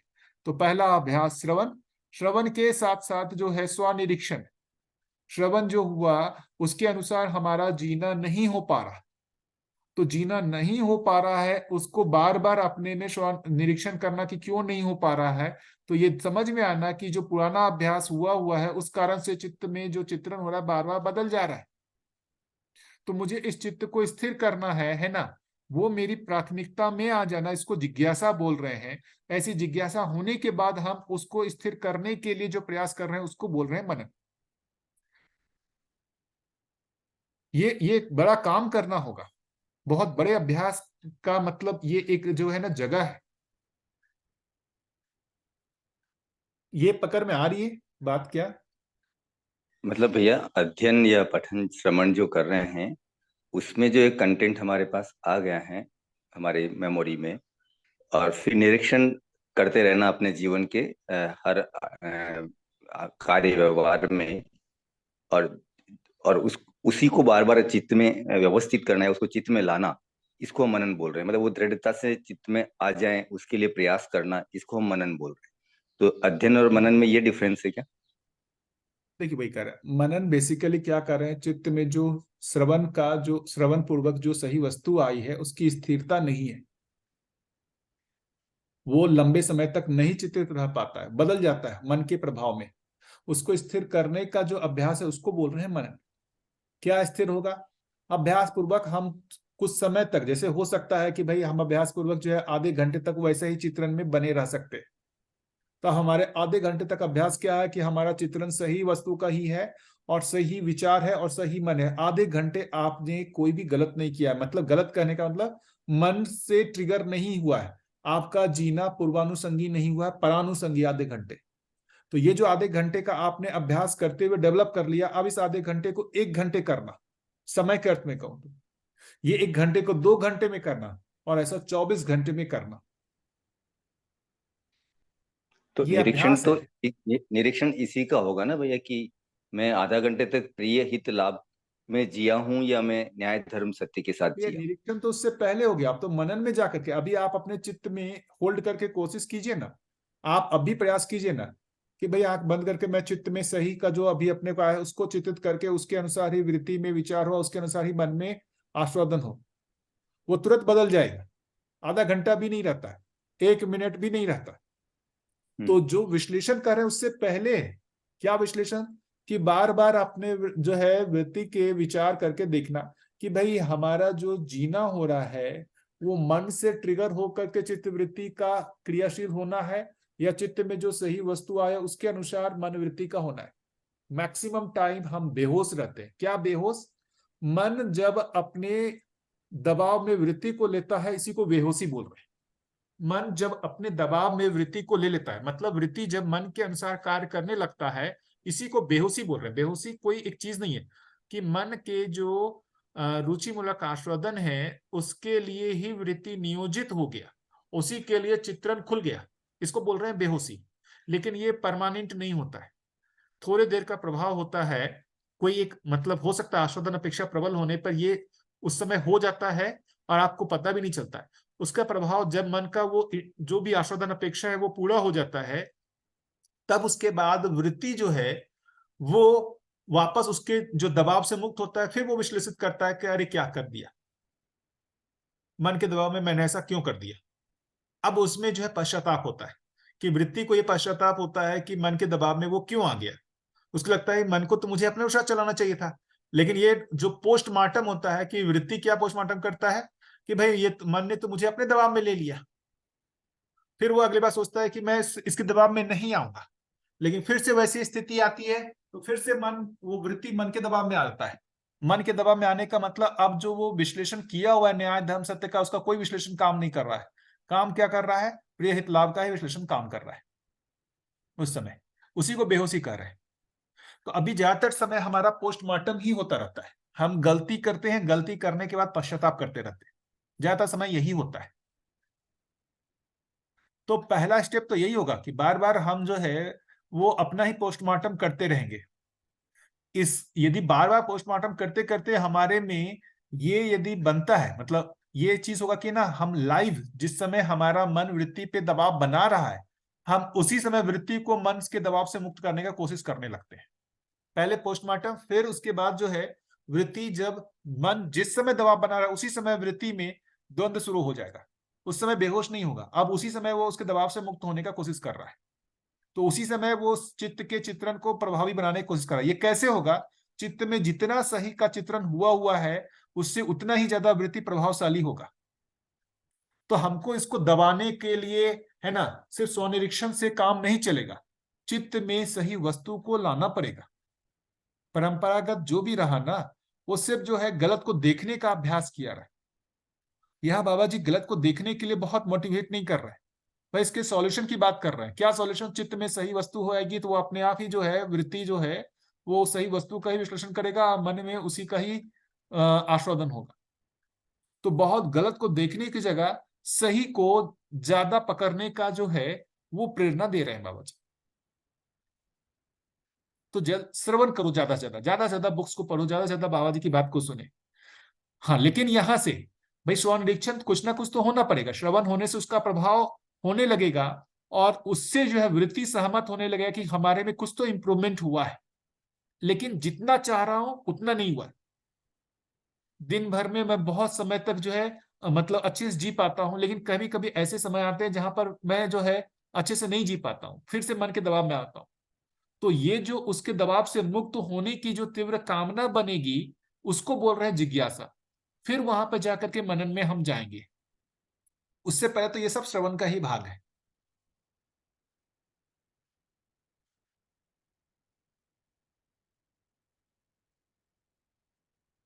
क्या कुछ पकड़ में आ रहा है क्या उपाय की बात कर रहा हूं मैं? जी भैया।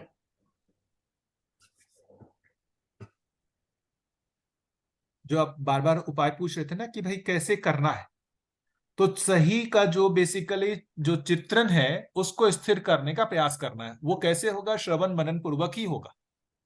अब साक्षात्कार जैसे बोलते, साक्षात्कार है क्या चीज? तो जो सही का आप चित्रण करने का प्रयास कर रहे हैं वो सही चित्रित हो नहीं पा रहा है। एक समय आप चित्त वृत्ति को उसमें नियोजित किए हुए हैं। जो मनन का मतलब क्या है कि भाई कोई एक सही का जो आपने चित्रण किया है वो अभी पूरा पूर्ण नहीं है, जैसा वास्तविकता है वैसा ही नहीं है। तो अब उसको जितने भी एंगल से आपने पढ़ा है उस सारे एंगल से आप उस पर शोध करते हैं, ऐसा है कि नहीं, वैसा है कि नहीं। तो जो उस पर शोध करते करते एक समय ऐसा आएगा जैसा है वैसा ही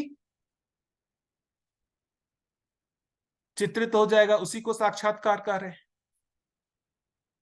जैसा है वास्तविकता में वैसा ही चित्त को पता चल जाएगा, उसको साक्षात्कार बोल रहे हैं। जब तक जैसा है वैसा नहीं है तब तक तो हम मनन में हैं।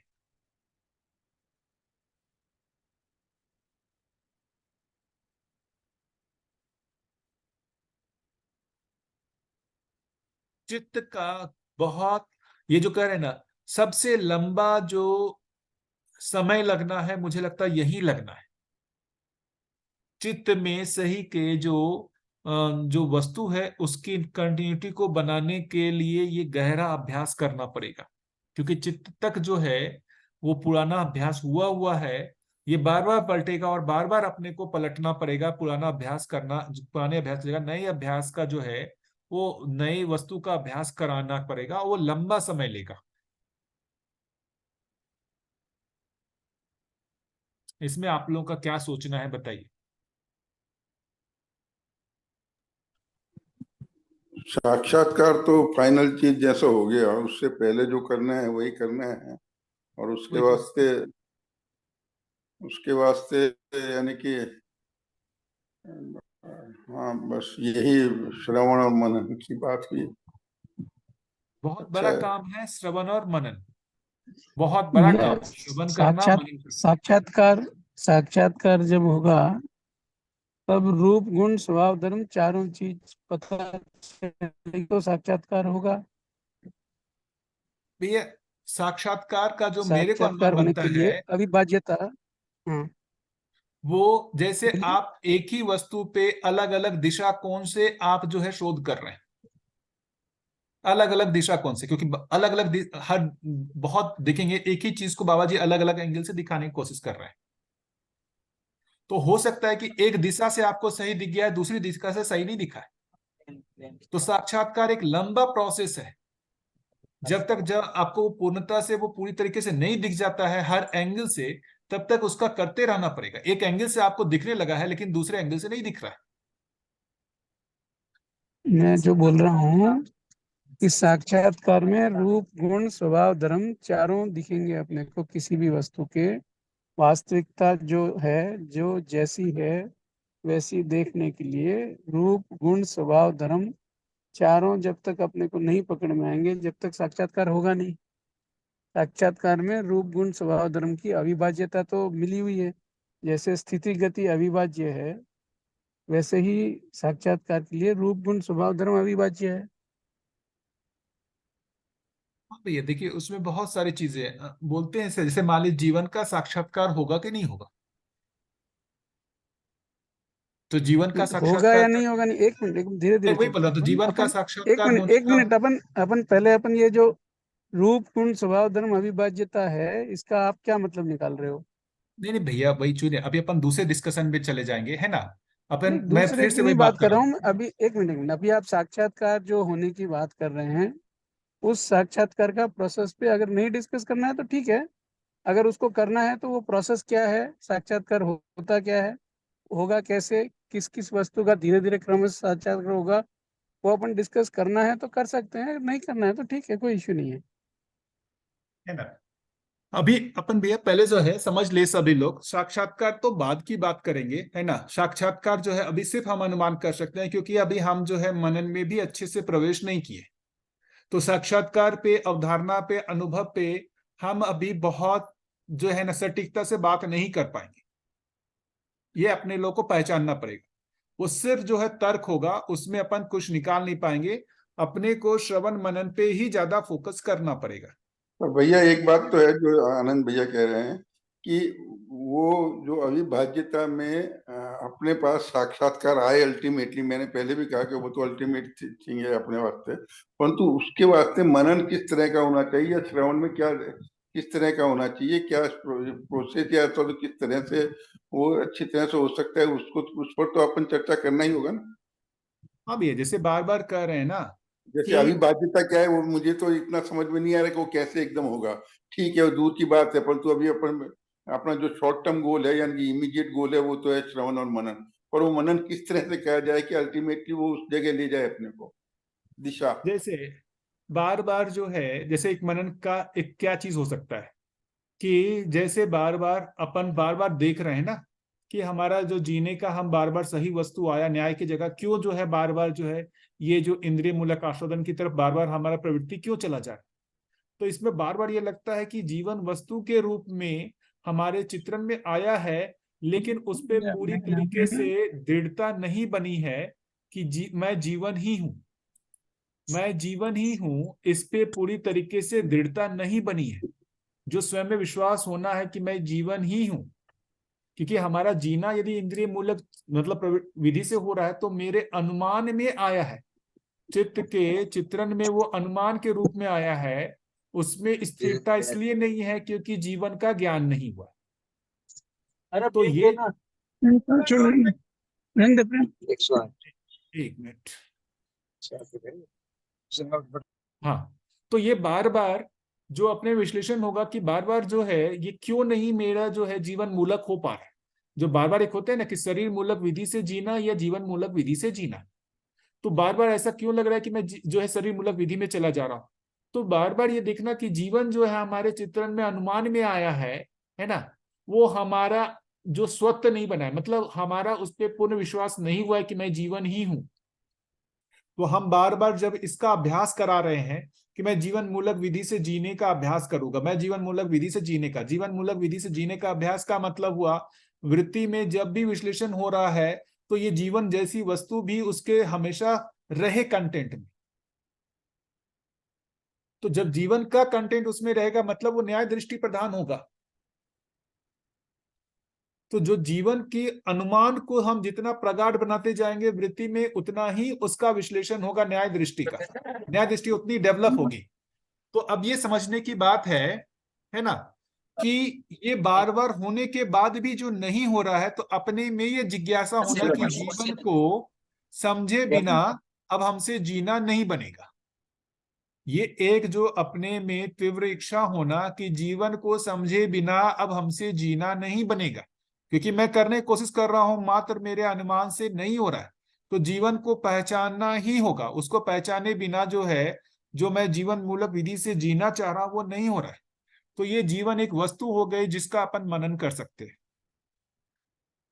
तो जीवन के जब हम मनन की बात कर रहे हैं जिस वस्तु के, तो मनन में एक हो सकता है उसकी क्रियाओं का मनन कर सकते हैं, दूसरा हम उसके रूप का मनन कर सकते हैं कि एक पुंजाकार रूप है जो जीवन से अलग है। दो अलग अलग विधि से मनन हो सकता है ना, एक तो उसके रूप को पहचानने की बात कर सकते हैं, एक बेसिकली उसके गुण को पहचानने की बात कर सकते हैं। तो क्रियाओं के माध्यम से अभी भी पता चलता है कि नहीं पता चलता है? मन वृत्ति चित्त क्रियाओं का पता चलता है कि नहीं चलता है? रूप का पता नहीं चलता है? मन वृत्ति चित्त का अनुमान होता है कि नहीं कि जीवन में ये मन की क्रिया है, वृत्ति क्रिया है, चित्त की क्रिया है, इतना पता चलता है कि नहीं चलता है? तभी तो अपन लगे हुए हैं। जीवन की वस्तु को देखेंगे तो जीवन के रूप को लेकर के जितना हमारा अनुमान नहीं बना, उससे ज्यादा हमारा मन वृत्ति चित्त की क्रियाओं को लेकर के स्पष्टता ज्यादा बनी है, उसको लेके विश्वास ज्यादा बना है। क्या लगता है आप लोगों को? जीवन के किस डायमेंशन पे आपका विश्वास ज्यादा बना है? क्रिया के रूप में आप उसको ज्यादा पहचान पा रहे हैं या जीवन को एक रूप के अर्थ में ज्यादा पहचान पा रहे हैं?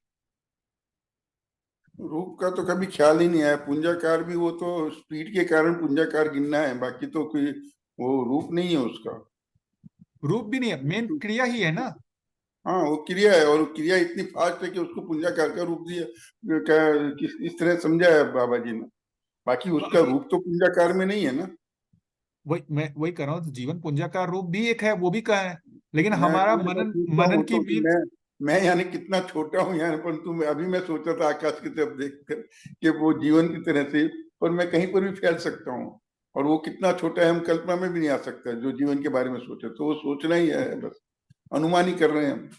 वही कर रहा हूँ, तो जो रूप अपन का ये जो इतना इतना अच्छे से ख्याल में आता नहीं है, वो बात सही है आपकी। और क्रियाओं, गति का ख्याल आता है क्रियाओं की। तो अभी अपन मनन जो कर रहे हैं वो क्रिया का ही मनन कर रहे हैं। जी जी हम जी। ऐसा थोड़ी कि सीधा उसका रूप का मनन कर रहे हैं। तो हमको क्रियाओं के बारे में पकड़ ज्यादा हुई है। अभी जितना भी देखेंगे, यदि सीधा रूप को प्रधान बनाया गया होता ना, किसी को पकड़ में कुछ नहीं आ रहा होता। जीवन विद्या इतना जो आप कहेंगे कि इतना पावरफुल क्यों है, उसने जो क्रियाओं को ज्यादा फोकस किया हुआ है, क्रियाओं को जल्दी से पकड़ आता है, क्योंकि क्रियाएं जो स्वयं में चल रही हैं। तो मन वृत्ति चित्त जो है, ये जब भी बात कर रहे हैं कि भाई चयन शोधन हो रहा है कि नहीं, सबको पता चलने लगता है। तुलना विश्लेषण हो रहा है कि नहीं हो रहा है, चित्रण हो रहा है कि नहीं, ये भी पता चलता है। अब इनकी सूक्ष्मता को पकड़ने का कोशिश कर रहे हैं, कैसे मन वृत्ति के अनुसार काम कर रहा है, कैसे वृत्ति मन के अनुसार कर रहा है, चित्त में कैसे जो चित्रण डेवलप हुए हुए हैं, कैसी स्थिति रूप में है, वो क्या है, तुलन क्रिया क्या है, विश्लेषण क्रिया, ये सब बेसिकली मनन की वस्तु है या नहीं है? यहाँ पर ये मनन की वस्तु है या नहीं है? ये हमको पकड़ में आ ही रहा है। जितना पकड़ में आएगा उतना उसका प्रभाव अपने जीने में भी दिखता है। जितनी एक मिनट, सूक्ष्मता हम क्रियाओं को पकड़ने लगते हैं, उतनी सूक्ष्मता हमारे अपने जो है जीने में भी आने लगती है। तो हम अभी एक मिनट क्रियाओं एकदम का भैया। ही। भैया एक मिनट, भैया आप थोड़ा सा प्लीज, भैया अभी सुन तो लीजिए, उसके बाद बात करेंगे भैया, ठीक है है, ना। ठीक। मैं जितना बाबा जी से सुना हूं, बाबा जी से अभ्यास किया हूं भैया, मैं वही बता रहा हूं। मैं पहले बाबा जी के पास रहता था, अभ्यास पहले मैंने उल्टा किया कि जीवन रूप के अर्थ में मुझे दिख जाए तो मेरा विश्वास बन जाएगा कि मैं जीवन हूं और मेरा जीना जीवन मूलक हो जाएगा। मैं इसके लिए बहुत गहरा अभ्यास किया कि जीवन को रूप के अर्थ में पहचानने का। क्या रूप के अर्थ में? मैं शरीर से अलग एक पुंजाकार रूप हूं, ये मुझे दिख जाए, मतलब स्वयं में विश्वास हो जाए, तो मेरा जीना जीवन मूलक हो जाएगा। मैं बहुत दिन इसका अभ्यास किया। फिर एक बार मेरे को बाबा जी बोले, जीवन को पहले क्रिया के रूप में पहचानो, बाद में रूप के अर्थ में पहचानना, पहले क्रिया के रूप में पहचानो। ये चीज बाबा जी ने ही कहा कि पहले जीवन को क्रिया के रूप में पहचानो। और वास्तविक रूप में मैं कहूं कि उसके बाद से मैंने क्रिया के रूप में पहचानना शुरू किया। ये सारे नियम पकड़ में आने शुरू हुए। बहुत सारे नियम जीवन क्रियाओं के पकड़ में आते हैं कि किस नियम से काम कर रहा है। सिर्फ रूप को पहचानने से जो ये जो नियम पकड़ में आना है, क्या चीज का नियम? कि जो जीवन की क्रियाओं में जो बेसिकली इंटरकनेक्शन है, वो कैसे मन वृत्ति चित्त काम कर रहे हैं, कैसे मन, जो बाबा जी बाबा बोल रहे हैं ना, जो ये मानव व्यवहार दर्शन में मैं कितनी बार इसको मैं खोल चुका हूं, है ना, कि मन में जो है रुचि मूलक आस्वादन, उसके समर्थन के लिए वृत्ति में विचार, उसके समर्थन के लिए चित्त में चित्रण, है ना, ये इसको बोल रहे हैं परानुषंगी विधि। फिर पूर्वानुषंगी विधि में बोल रहे हैं कि जो वृत्ति जो है, मन जो है वो मन में जो आस्वादन है वृत्ति के जो द्वारा होना, वृत्ति से जो मन में आना है उसको न्याय बोल रहे हैं। फिर वृत्ति जो है चित्त से वहां पर आना, तो उसमें जो उसको पूर्वानुसंगी बोल रहे हैं। ये सब चीजों को अपने को पकड़ने का प्रयास करना होगा। क्रियाओं के रूप में चित्त जो है, मन वृत्ति चित्त को समझने का प्रयास करना होगा। जब हम क्रियाओं के रूप में उसको जितना समझते हैं, उतना हमारा जीवन को लेकर के भी आश्वस्ति बनता है। हमको रूप के अर्थ में नहीं दिख रहा हो, लेकिन जीवन के अर्थ में हमारा विश्वास बनता है कि सही में ऐसी कोई वस्तु है, और हमारा उस पर नियंत्रण बनना शुरू होता है। हम सब वही तो कर रहे हैं काम। क्या लग रहा है आप लोगों का? क्या सोचना है कि यही यहां पर अपन कर क्या रहे हैं? रूप को ज्यादा फोकस किए हुए हैं या क्रिया को ज्यादा फोकस किए हुए हैं? और किसको ज्यादा महत्वपूर्ण माना जाए, किस पे ज्यादा ध्यान दिया जाए? दोनों को समझना है। जब हम बात कर रहे हैं, मैं रूप भी है, मैं गुण भी है।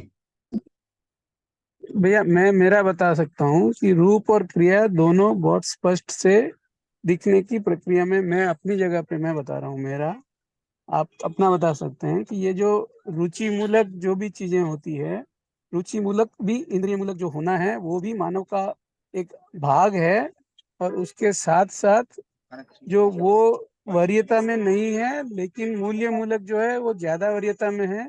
ये दोनों पकड़ में बहुत अच्छे से आता है। रुचि मूलक को बंद करना है, ये जो मैं जो आपकी बात से सुन पा रहा हूँ कि वो रुचि मूलक को कहीं बंद करने की बात मेरे को नहीं जरूरत लगती है। कि रुचि मूलक जो होता है वो पोषण के अर्थ में जितना जितना अपने को समझ में आता है उतना सही होता है। रुचि मूलक के साथ साथ मूल्य मूलक भी होगा।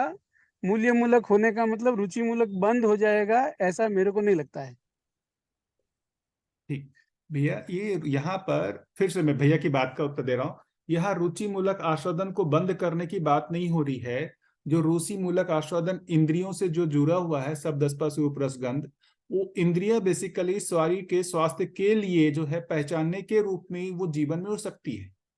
तो वो जो रुचि मूलक आस्वादन है, वो बेसिकली आस्वादन प्रधान ना हो करके वो शरीर के जो कहें कि उसके स्वास्थ्य के हिसाब से वो ज्यादा प्रधान होगा। वो जीवन जो है वो उसके आस्वादन के अधीन ना हो करके वो इंद्रियों से वो उसका दृष्टा होगा। किसके लिए?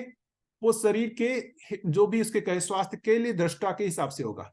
इसलिए वो जो मानव ये जो इसमें लिखे हुए हैं, क्या नाम है, हमने संचेतनावादी मनोविज्ञान में भी देखा था, है ना। उस चीज को मैं फिर से एक बार खोल देता हूं, है ना। मैं एक बार तुरंत, एक मिनट, जो वो लिखा हुआ था ना उसको अपन पढ़ लेते हैं फिर से। संचेतनावादी मनोविज्ञान था ना। तो अगर आप लोगों में से किसी को और कुछ बोलना हो, मैं इधर बुक खोल देता हूं। संचेतनावादी मनोविज्ञान में मैंने पहले भी, हाँ, संचेतनावादी मनोविज्ञान, हाँ,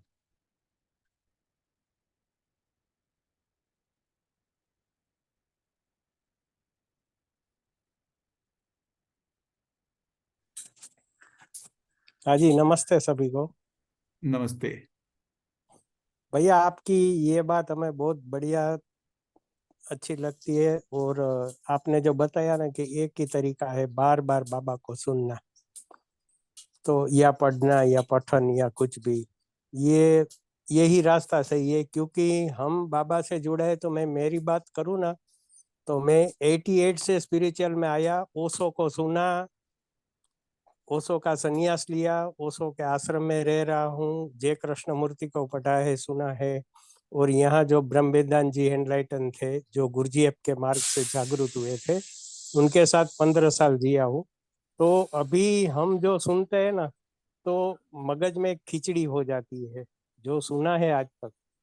तो उसको डिलीट करने की बाबा बात नहीं कर रहे हैं कि बार बार बाबा को सुनेंगे ना, क्योंकि जो कोरी पार्टी लेके गया ना वो शायद जल्दी पहुंच जाएगा, और ज्यादा ज्ञान लेके आए हैं ना उसको थोड़ा देर लगेगी बाबा को समझने में। क्योंकि मेरे को तकलीफ हो रही है, तो मैं देख रहा हूँ कि आ ही जाता है, अपना मशीन ही ऐसा है। अभी हम जागरूक तो नहीं है, तो कोई ना कोई बाबत में कंपैरिजन, किसी को साइंस का ज्ञान है तो वो आ जाता है इसमें। तो एक ही इलाज है, बार बार बाबा को सुनेंगे पढ़ेंगे ना, तब इसकी बात समझ में आएगी। अस्तु। बिल्कुल भैया। जैसे यहाँ लिखा हुआ है मनोविज्ञान में तो जीवन का भ्रमित होने के क्रियाकलाप में लिखा हुआ है कि इंद्रिय सन्निकर्षात्मक क्रियाकलाप में जीवन अपने दृष्टा पद को जीने की आशा, आस्वादन, अपेक्षा के आधार पर सम्मोहन और आवेश पूर्वक इंद्रिय सन्निकर्ष में तद्रूप स्वीकार लेता है। तद्रूपता का तात्पर्य मैं स्वयं इंद्रियों। इस प्रकार की स्वीकृति में स्वयं स्वास्तित्व भुलावा हो जाने से अस्तु जीवन ही जीवन को जीवन से जीवन के लिए बेहोशी में सुख पाने के अर्थ में स्वयं की विस्मृति स्वीकृत होना पाया जाता है। परिणाम स्वरूप जीवन भ्रमित रहना पाया जाता है। इस प्रकार जीवन आस्वादन, अपेक्षा और इंद्रिय सन्निकर्ष में सीमित होता है। यही पशुवत जीने का आधार और प्रवृत्ति है। जबकि जागृति पूर्वक जीवन इंद्रिय सन्निकर्ष का दृष्टा होता है। न्याय, धर्म, सत्यपूर्वक इंद्रिय सन्निकर्षों को उपयोग, सदुपयोग, प्रयोजनशील विधि से प्रमाणित करने का कार्यक्रम स्वयं स्फूर्त विधि से होता ही है। तो जब जागृति हो रही है, उसमें ये इंद्रियों का जो बात हो रहा है, जागृति पूर्वक जीवन इंद्रिय सन्निकर्ष का दृष्टा होता है। न्याय, धर्म, सत्य पूर्वक इंद्रिय सन्निकर्षों को उपयोग, सदुपयोग, प्रयोजनशील विधि से प्रमाणित करने का कार्यक्रम स्वयं स्फूर्त विधि से होता है।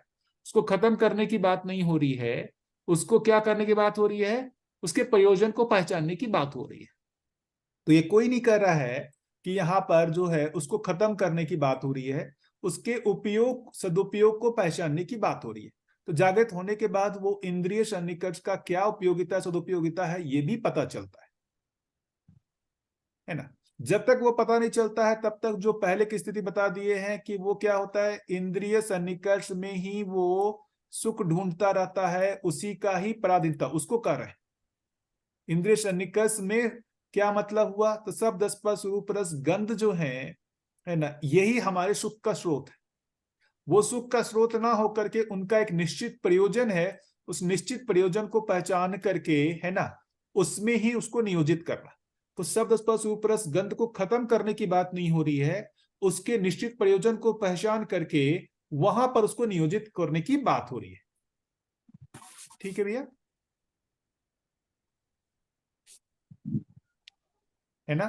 तो ये यहाँ भैया पर मेरे को तो ऐसा होता हुआ दिखता है, मेरे में ऐसा होता हुआ मेरे को तो दिखता है। मैं हाँ, अपना बता सकता हूँ कि इसी तरह से होता हुआ दिखता है मेरे को। बिल्कुल भैया, यही होना ही है। जो मतलब आपको दिख रहा है वही सब में होना है, कि जो ये संवेदनाएं हैं उसको खत्म करने की जगह उसके प्रयोजन को पहचान करके उसको सही नियोजित करने की बात हो रही है। तो अपन वापस तो फिर भैया से आ खत्म हो जाए। भी नहीं सकता ना, वो तो इट्स सो नेचुरल कि वो नहीं खत्म तो भैया, होगा ही नहीं। ये जो लिखा है ये बहुत स्वाभाविक सा लग रहा है, यानी इसमें कोई नहीं भैया, संवेदना तो ऐसा रहेंगी। और वो कहीं नहीं। परंपरागत जो साधना पद्धति रही ना, वो इन सब को खत्म करने की ही बात रही। मतलब जो समाधि का बात है, वो सारे इंद्रियों को जो है ना रोक ही देना है। जो वहां पर बोल रहे हैं ना, मन, वृत्ति, चित्त को चुप कर देने की बात, वो बेसिकली परंपरागत वही अभ्यास है कि इन सारे इंद्रियों को ही रोक देने का। मन, वृत्ति, चित्त रुक गया मतलब इंद्रिय रुक गए, इंद्रियों से अब उसका कोई सन्निकर्ष नहीं। वो भी एक विधि है, वो बहुत कठिन विधि है। वो ये ना कहा जाए कि वो नहीं है, वो परंपरागत कहेंगे तो बाबा जी ने उसी विधि से ही अनुसंधान किया समाधि, जहां पर मन, वृत्ति, चित्त को रोक दिया। मन, वृत्ति, चित्त रुकने का मतलब जो इंद्रिय जो है वो इनकी क्रियाकलाप ही रुक गए, शरीर से अब वो अटैच्ड है ही नहीं। लेकिन वहां पर जो वो बेसिकली इंद्रियों का जो प्रयोजन है, जो संवेदनाओं का प्रयोजन है, सही प्रयोजन के अर्थ में वो क्रियाशील नहीं है, लेकिन गलत भी नहीं है, गलत भी नहीं कह सकते उसको। तो सही है। परंपरागत बहुत जगह ये सभी 5 इंद्रिया है ना, उसको दमन का बहुत सारा नॉलेज है और डेड करने की बात हुई है बहुत सारे परंपरा में। तो ये सही बाबा ने बोला है, वो सही है। वही परंपरागत क्या हुआ है ना, कि उसको जीरो करने की बात हुई है। बाबा जी उसको जीरो करने की जगह उसको पॉजिटिव करने की बात कर रहे हैं। हाँ, वही बराबर। हाँ, मैं बोल रहा हूँ।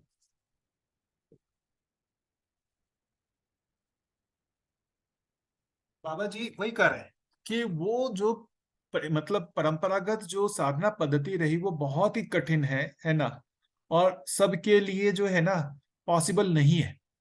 लेकिन वो भी एक पद्धति है, मेरा मानना है। उससे भी कोई एक उस जगह तक तो पहुंच सकता है कि गलत ना करे, सही करे या ना करे, लेकिन वो गलत तो नहीं करेगा, ऐसी जगह पर तो वो पहुंच सकता है। यहाँ पर बाबा जी उसका दूसरा रास्ता बता रहे हैं कि भाई गलत से छूटने का सबसे अच्छा रास्ता है सही करने लग जाओ। तो एक दूसरा जो है, सबको जो एक रास्ता मिल गया कि हम सही के लिए जो है प्रयत्न करने लगे। परंपरागत जो देखिए बहुत सारे अभ्यास रहे, वो गलत से छूटने के लिए अभ्यास रहे, सही से जुड़ने के लिए नहीं। तो समाधि का रास्ता है वो वही है, ठीक है। उसी के लिए बार बार ये बोल रहे हैं श्रवण मनन, जिसको सत्संग कह ले या कुछ कह ले। सत्संग का मतलब सही का जो संग होना है, साथ होना, यही है श्रवण मनन ही है सत्संग। जो अपन चर्चा कर रहे हैं यही नहीं है, जो अपन पढ़ रहे हैं ये सब सत्संग है। और इसका दूसरा कोई उपाय नहीं है। इसलिए मैं बार बोलता हूं साक्षात्कार में क्या होगा नहीं होगा वो मुझे मेरा जो पर्सनल अनुमान बनता है, मनन में हम जब जाएंगे तो हमारे को साक्षात्कार के प्रति और स्पष्टता बनेगी। अवधारणा में क्या होता है, अनुभव में क्या होता है, अभी वो हमारे लिए सिर्फ एक जो है ना कल्पना वाली चीज हो जाएगी। हमारे लिए जो अभी पकड़ में आने वाली चीज है श्रवण और मनन, जिसको अपन पहचान सकते हैं। जब श्रवण कहा जा रहा है इसका क्या मतलब है, मनन कहा जा रहा है इसका क्या मतलब है, और इसी विधि से वो आगे साक्षात्कार अवधारणा सब होगा। तो अभी अपन साक्षात्कार में क्या होता है नहीं होता है, रूप गुण स्वभाव धर्म चारों का होता है नहीं होता है, अपन मुझे लगता है इस पे ज्यादा फोकस करने की जगह हम श्रवण और मनन पे ज्यादा फोकस करें तो मुझे लगता है कि अपनी उन्नति ज्यादा होगी। क्या लगता है आप लोगों को? मतलब बहुत मैं तो बढ़िया, पर्सनली एकदम सही लग रहा है। अभी हम जिस जगह पर हैं हम उस जगह के अर्थ में ना हम अपना अभ्यास करेंगे।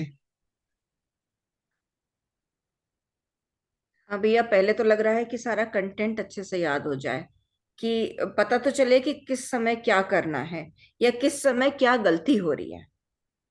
कोई सही पता चलेगा तभी स्वनिरीक्षण भी हम कर पाएंगे, वरना स्वनिरीक्षण भी नहीं होगा। सिर्फ जो है ना मतलब गलत की समीक्षा क्या करेंगे, गलत की समीक्षा सही के रेफरेंस में होगी। तो सही का कंटेंट को अपने को ज्यादा से ज्यादा डेवलप करना, श्रवण के लिए बहुत अभ्यास करना होगा। जैसे देखेंगे श्री राम भैया ने देखेंगे इतने दिनों से क्या किया, इतना सारा श्रवण करने का अभ्यास किया है। वैसा अभ्यास हम सभी लोगों को करना होगा। जिन लोगों ने जैसे साधन भैया हो गए, श्री राम भैया हो गए, सुवर्णा दीदी हो गए, योगेश भैया, देखिए हर इतने दिनों से लगे हुए हैं, इसको सुन रहे हैं, सब कुछ कर रहे हैं। तो वैसा अभ्यास हम सभी लोगों को करना होगा और उसके बाद ही हम मनन में जा पाएंगे। सही का वस्तु हमारे में है ही नहीं और हम उस पर मनन कर पाए होगा ही नहीं। और उस श्रवण मनन के बिना हम जो है बुद्धि में क्या होता है, साक्षात्कार में क्या होता है, इसकी क्या बात करें, ये तय हो ही नहीं सकता। अनुमान से चीजें कैसे तय होंगी? आपका अनुमान अलग होगा, मेरा अनुमान अलग होगा। अपन दोनों इस जगह पे एग्री कर सकते हैं कि भाई ये जो परिमार्जन होना है स्वयं में, वो परिमार्जन श्रवण मनन से होगा। और श्रवण मनन का मतलब क्या है ये अपने को अभी जो है हम डिस्कशन कर सकते हैं और उस पे एक रूप हो सकते हैं। और उस पे अपन दोनों ही सहमत हो सकते हैं कि श्रवण मनन सभी के लिए आवश्यक है। यदि ये श्रवण मनन हम लोग दोनों कर लेते हैं और हम इससे आगे मनन में दृढ़ता हो जाती है और हमको साक्षात्कार का अनुमान होने लगता है और आपको भी साक्षात्कार का अनुमान, तब अपन चर्चा कर सकते हैं कि भाई मेरे में साक्षात्कार ऐसा दिख रहा है, आपको साक्षात्कार कैसा दिख रहा है। अभी क्या बात करेंगे इस पे, है ना? बहुत बढ़िया। भैया वैसे ये डायरेक्ट सीधा मेरा कुछ लोग ये मेरा जस्ट जिज्ञासा है तो फैकल्टी कोई मैं नया हूँ। जो लोग अभी आप काफी समय से 20 साल से 25 साल से कर रहे हैं ध्यान मनन और प्रबोधन का भी कार्य कर रहे हैं, तो क्या वो साक्षात्कार की स्थिति में पहुंच गए हैं, ऐसे कोई है? अभी बताइए ये चीज मैं कैसे पहचानूंगा और क्या ये सम्मानजनक है? मुझे इसमें मैं अपना बताऊं तो बाबा जी को अनुभव हुआ है ना, और मुझे ये विश्वास होता है कि जो बाबा जी विधि बोल रहे हैं वो मैं यदि करूं तो मुझे भी साक्षात्कार हो सकता है, मेरे को भी अनुभव हो सकता है। जो करने की चीज है मैंने मनन नहीं किया है, मुझे मनन करूंगा तो मुझे भी साक्षात्कार होगा, मुझे ऐसा विश्वास होता है। तो मेरा तो इसी में बनता है कि मैं मनन कैसे करने लग जाऊं, मुझ में मनन कैसे हो। मेरी दृष्टि इधर ही जाती है। मेरी दृष्टि, मैं ईमानदारी से कहूं तो दूसरे लोगों में नहीं जाती है कि उनको देखने के लिए कि उनको साक्षात्कार हुआ या नहीं हुआ। मैं अपना देखता हूँ कि मुझ में नहीं मनन भैया अभी स्थिति। नहीं भैया, मेरा मतलब भी मैं भी अपने को ही देखता हूँ, इसलिए मैंने पहले से रखा बात को। और कहीं मेरा उसमें कोई और भाव नहीं था, सम्मान का भाव ही है। ऐसा अगर मालूम पड़ता है कि कुछ लोग उस स्थिति को पहुंचे हैं, तो एक अपने अंदर एक निष्ठा बनती है, और ज्यादा निष्ठा बनती है। भैया देखिए, वो तो देखिए, मैं मतलब कैसे कहूँ, वो तो जिनको हुआ है वो खुद ना कहेंगे। मैं मतलब जब अभी मैं खुद जो है साक्षात्कार मेरे को हुआ नहीं है, तो मैं साक्षात्कार को पहचान नहीं सकता ना कि किसी व्यक्ति में साक्षात्कार हुआ या नहीं है। आप मुझसे पर्सनली पूछेंगे तो मैं बोलूंगा कि मेरा साक्षात्कार पूरा नहीं हुआ है। साक्षात्कार किया, अभी मनन में ही मैं अच्छे से नहीं आया हूं। मैं अपनी बात बोल सकता हूँ। मैंने आपसे नहीं, आप केवल आपसे नहीं भैया, ग्रुप में और भी लोग जुड़े हुए हैं, सबसे ही पूछा है। और हाँ, आप सब लोग बाकी पुराने सब लोग हैं, तो अपनी आप अपनी उन बात सब, बता सकते हैं। अभी मैं आपने कुछ अपना नाम भी लिए मूल्यांकन, थे। हाँ, मैं अपना नहीं, मूल्यांकन आप मूल्यांकन करना, बोलेंगे तो मैं कर सकता हूँ। मूल्यांकन मेरा पर्पज नहीं है भैया, मूल्यांकन मेरा पर्पज नहीं है। मेरा तो इतना सा है कि अगर इस कंटेंट को जिन्होंने 25 साल 20 साल एक्सप्लोर किया है, और उनमें से कुछ लोग साक्षात्कार तक पहुंचे हैं, और वो आपके कांटेक्ट में हैं, इसलिए मैंने ये प्रश्न यहाँ पर रखा है। कि मैं तो बहुत नया हूँ, तो मैं उन लोगों को जानता भी नहीं। तो इसमें मुझे क्या लगता है किशन ना भैया, भैया, किसी ने सत्यापन नहीं किया है। अपन उसको करीब करीब पहचान भी नहीं पाएंगे करीब भैया। अब ऐसे यदि, कई होंगे शायद, पर सत्यापन किसी ने नहीं किया है। और दूसरी एक बात भैया है ना, हम उस मतलब वहां पहुंचे नहीं तो हम पहचान भी नहीं पाएंगे। हम यदि कोई बोलते भी हैं तो हम पहचान नहीं पाएंगे, है ना, कि उनको साक्षात्कार हुआ है या नहीं हुआ है। तो हमारे इससे क्या लिए वो बहुत, हमारा उत्साह उत्साह और बढ़ जाता है। प्रश्न पूछने के पीछे भाव इतना ही है। नहीं भैया, मैं आपकी बात समझ रहा हूँ भैया, है ना, तो मैं भी उसमें कोई गलत एंगल से नहीं बोल रहा हूँ।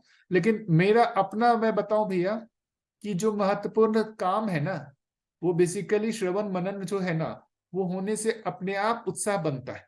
मतलब मैं पर्सनली अपनी बात बताऊं, श्रवण मनन होने से अपने आप ही उसकी निरंतरता बनती है, चित्त की स्थिरता बनती है, और जीने में गुणात्मक परिवर्तन दिखता है। और वही अपने उत्साह का आधार होता है। जो स्वयं के उत्साह का आधार है, जो स्वयं में गुणात्मक परिवर्तन होता है, उसके लिए तो भैया आप जो भी प्रयास करेंगे, जैसे आनंद भैया बोल रहे हैं मुझ में हो रहा है, वही उनके लिए उत्साह का आधार है ना कि किसी दूसरे को हुआ है। उनको स्वयं में दिखता है कि मुझ में हुआ है, और ऐसा होने से उनमें उत्साह है इस चीज को लेकर के। मेरा भी पर्सनली पूछेंगे तो स्वयं में करके देखा, और ऐसा गुणात्मक परिवर्तन दिखता है, जितना भी हुआ है, जहां से पहले था वहां से गुणात्मक परिवर्तन हुआ, उसी से मेरा उत्साह है। तो पर्सनली मुझे लगता है कि उत्साह का बहुत बड़ा जो आधार है, स्वयं में जो अपने में परिमार्जन होना शुरू होता है ना, वो अपने लिए उत्साह का आधार बनता है कि और हमको परिमार्जन करना है, उस पर ज्यादा से ज्यादा फोकस करना चाहिए, है ना कृष्ण भैया।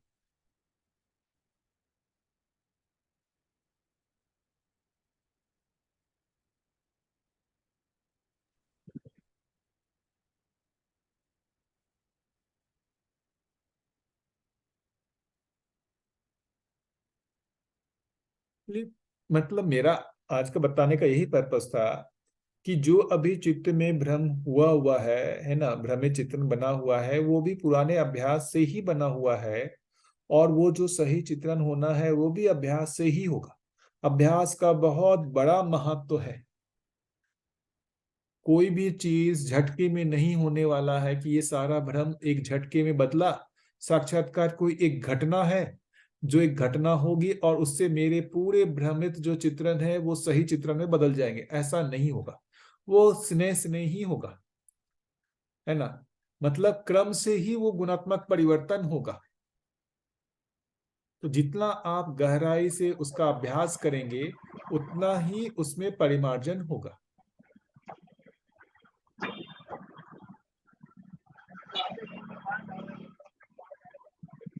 ये बेसिकली आज की चर्चा जो रेणु दीदी बोल रही थी ना कि कैसे करना है, क्या दीदी कुछ बात मतलब मैं रख पाया क्या?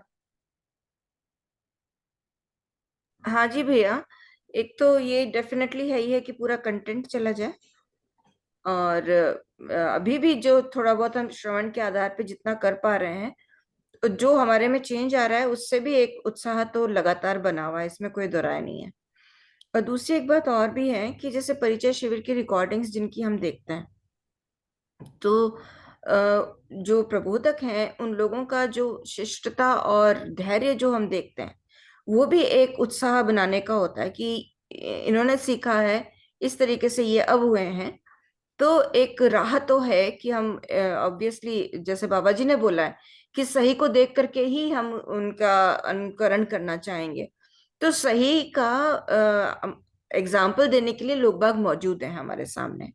तो भी एक हमारे में एक उत्साह बनता है कि इन जितना कर सकते हैं अगर हम, या इन जैसे हमारी विचारधारा हो सकती है या धैर्य हो सकता है, वो भी अपने आप में एक उपलब्धि महसूस होती है मुझे। तो बिल्कुल मेरे लिए तो क्लियर है कि पहले कंटेंट पूरा समझ आ जाए और पूरा याद हो जाए, एंड मीन वाइल प्रोसेस जो है शिफ्ट होने का वो चल ही रहा है।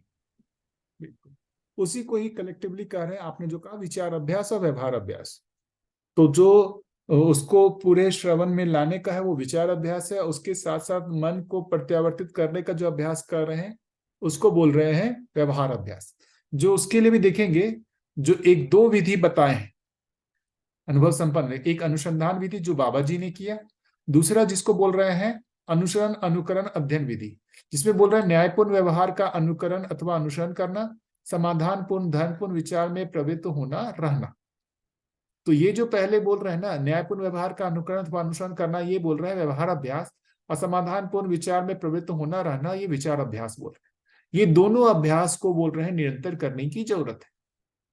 उपरोक्त दोनों कार्यक्रमों की दृढ़ता एवं निष्ठा की अपेक्षा में सत्यता की अनुभूति का आधार जागृति पूर्वक प्राप्त होता है, ये बोल रहे हैं। उपरोक्त दोनों कार्यक्रम की दृढ़ता, एक बार रिपीट करिएगा, आपने जो दोनों अभ्यास बोले ना अभी, एक बार रिपीट करेंगे आप? हाँ वो स्क्रीन दिख रहा है ना सभी लोगों को? मैं उसको पढ़ भी देता हूँ। हाँ दिख रहा है, अच्छा है। हाँ। तो जो अभ्यास बोल रहे हैं न्यायपूर्ण व्यवहार का अनुकरण अथवा अनुसरण करना, दूसरा बोल रहे हैं समाधानपूर्ण धर्मपूर्ण विचार में प्रवृत्त होना रहना। जो न्यायपूर्ण व्यवहार का अनुकरण अथवा अनुसरण करने की बात बोल रहे हैं वो बेसिकली व्यवहार अभ्यास की बात बोल रहे हैं, और समाधानपूर्ण धर्मपूर्ण विचार में प्रवृत्त होना रहना जो बात कर रहे हैं वो विचार अभ्यास की बात कर रहे हैं। तो पहले जो दूसरा अभ्यास है वो बेसिकली चित्त में सही चित्रित वस्तु सही आए और सही का वस्तु का विश्लेषण होने लगे, मतलब न्याय धर्म सत्य जो वस्तु है उसका विचार होने लगे, उसके लिए न्याय धर्म सत्य की वस्तु चित्त में आ जाए। इसके अभ्यास को बोल रहे हैं समाधानपूर्ण धर्मपूर्ण विचार में प्रवृत्त होना रहना। और जो वो अभ्यास हुआ उसके अनुसार मन में जो है वो न्याय की अपेक्षा हो जाए, मूल्य मूलक आस्वादन जो है वो क्रियाशील हो जाए, उसके लिए बोल रहे हैं न्यायपूर्ण व्यवहार का अनुकरण अथवा अनुसरण करना। तो ये मन वृत्ति चित्त तीनों का ही अभ्यास। अनुकरण या अनुसरण तो किसी ने किया है उसका होगा ना, या बाबा जी का ही होगा ना? बिल्कुल अनुकरण अथवा, जैसे बाबा जी कैसे, बाबा जी जो एक जागृत व्यक्ति है उन्होंने अपना बताया इस उन्हीं का तरीके से होगा पढ़ के उनका। हाँ, तो वो जो बताया भाषा रूप में उसको पढ़ करके हम उसी का अनुकरण अनुसरण कर रहे हैं। तो उन्होंने बताया माता पिता संबंध है ना, पति पत्नी संबंध, ऐसे बहुत सारे संबंधों के बारे में बताया कि संबंध क्या होते हैं, उसमें क्या क्या मूल्य होते हैं। तो वो अब हमारा आ गया और हम उसी को ही जीने का प्रयास कर रहे हैं। रेफरेंस एक ही है अपने पास इस वक्त। बिल्कुल है ना। जैसे यहाँ पर बात हुआ धीरता का, कि भाई जो है जागृत व्यक्ति जिसको कह रहे हैं मानव का जो स्वभाव है धीरता वीरता उदारता, धीरता का जो परिभाषा लिखा हुआ है ना, कि न्याय के प्रति दृढ़ता। तो उसको बार बार करना कि भाई मैं धीरता में जी रहा हूं या फिर मैं वापस जो है दीनता हीनता क्रूरता में जा रहा हूं। तो उसको बार बार देखना और बार बार धीरता का अभ्यास करते रहना कि मैं धीरता में बना रहा हूं, मैं धीरता में बना रहा हूं, इसका अभ्यास। सामने वाला गलत करे तो भी मुझे न्याय करना है, सामने वाला गलत करे तो भी मुझे न्याय करना है। तो बार बार मैं धीरता का जो है वो अभ्यास कर रहा हूं, यही हुआ न्यायपूर्ण व्यवहार का अनुकरण अथवा अनुसरण करना। दूसरा, वो धीरता का अभ्यास करने के मूल में चित्तवृत्ति में सही वस्तु हमारा आ जाए, उसकी स्थिरता हो जाए, उसके लिए जो हम प्रयास कर रहे हैं उसको बोल रहे हैं समाधानपूर्ण विचार में प्रवृत्त होना रहना, जो उसमें चित्तवृत्ति का हमारा विचार मतलब वो हो रहा है, प्रैक्टिस हो रहा है। तो जो अभी अपन कर रहे हैं वो दूसरा वाला अभ्यास कर रहे हैं, समाधानपूर्ण धनपूर्ण विचार में प्रवृत्त होना रहना, उसका अभ्यास कर रहे हैं। और यही जब हम इसको छोड़ के जब हम जीने में जब जा रहे हैं वहां पर हम जो अभ्यास करेंगे वो न्यायपूर्ण व्यवहार का अनुकरण अथवा अनुसरण कर रहे हैं। तो जो हमने विचार किया उसको अपने को जीना भी पड़ेगा। चित्तवृत्ति में जो वस्तु आए उसके अनुसार मन को जो है उसमें वैसी आशा बने, ऐसा अभ्यास भी करना होगा, जिसको बोल रहे हैं व्यवहार अभ्यास।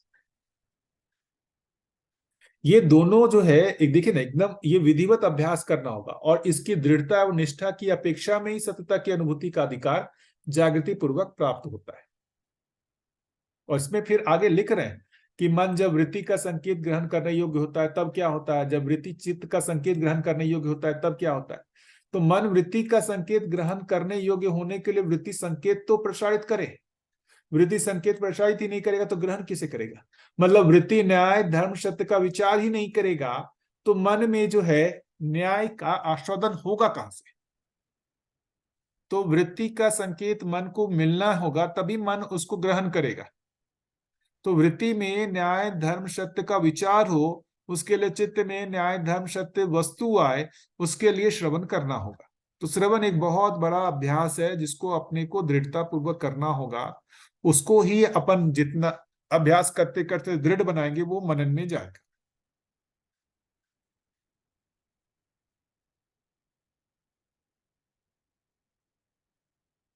तो मैं मतलब आज का जितना भी है मेरा उसमें एक ही पर्पस था कि अभ्यास का महत्व अपने समझ पाए कि अभी जो भी हमारे में भ्रम है वो भी अभ्यास पूर्वक ही हुआ है, और इस भ्रम से जो है वो जो जागृति होनी है वो भी अभ्यास पूर्वक ही होगा।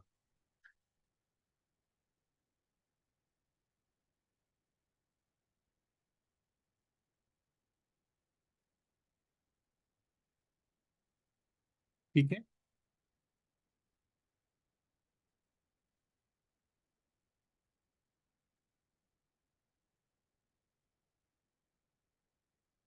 अध्ययन की प्रक्रिया उपदेशात्मक या आदेशात्मक हो, बाबा जी के सहअस्तित्व में शायद जगह नहीं है। नहीं समझा भैया, आप थोड़ा सा इसको बोलेंगे कि क्या किस कंटेक्स्ट में बोल रहे हैं।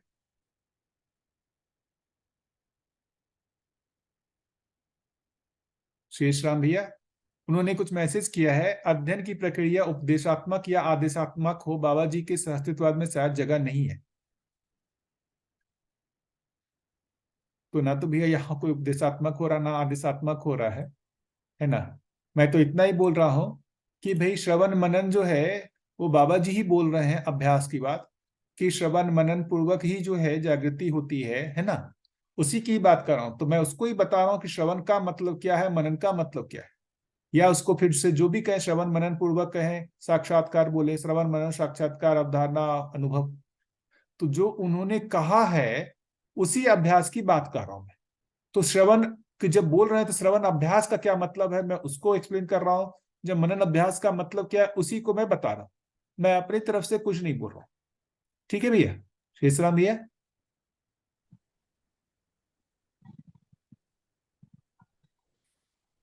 नहीं है, उपदेशात्मक नहीं है भैया। वही तो, ये खाली श्रवण श्रवण मनन जो मनन है चर्चा ये कर रहे बाबा हैं, जी एक ही बोल दूसरे रहे को हैं। पूछ रहे हैं। जो बाबा जी की बातें हैं वही उसी की चर्चा अपन कर रहे हैं और अपने को जो लगता है वो बता रहे हैं। बताइए।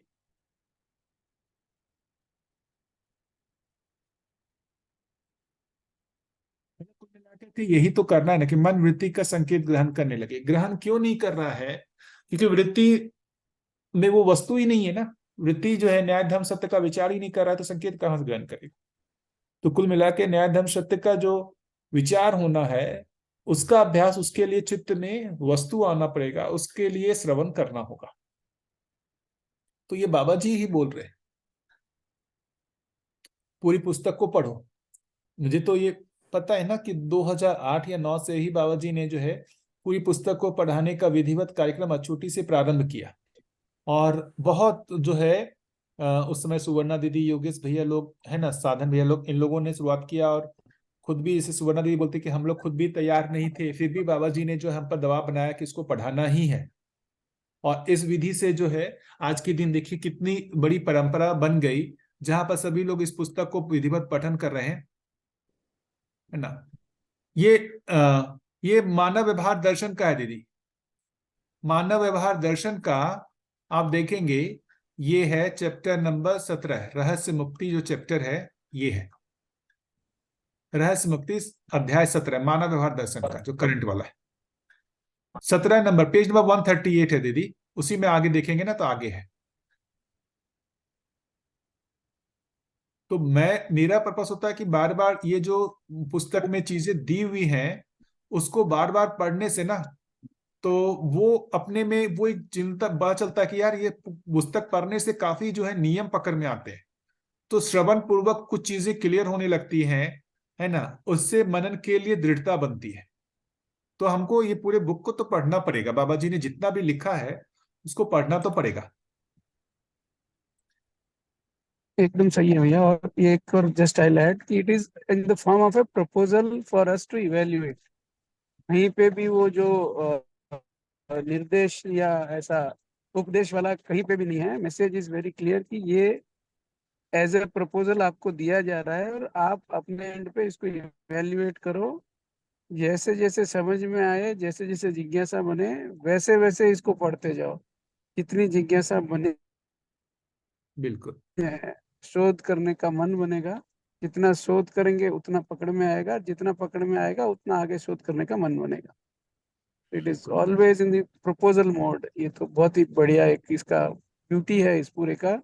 And everybody is invited to evaluate it for himself. बिल्कुल भी। तो भैया एक दफा पढ़ने से कम मानव व्यवहार दर्शन का तो एक या दो दफा पढ़ने से भी, यानी कि वो पढ़ने की भी एक पात्रता पहले डेवलप करनी होगी।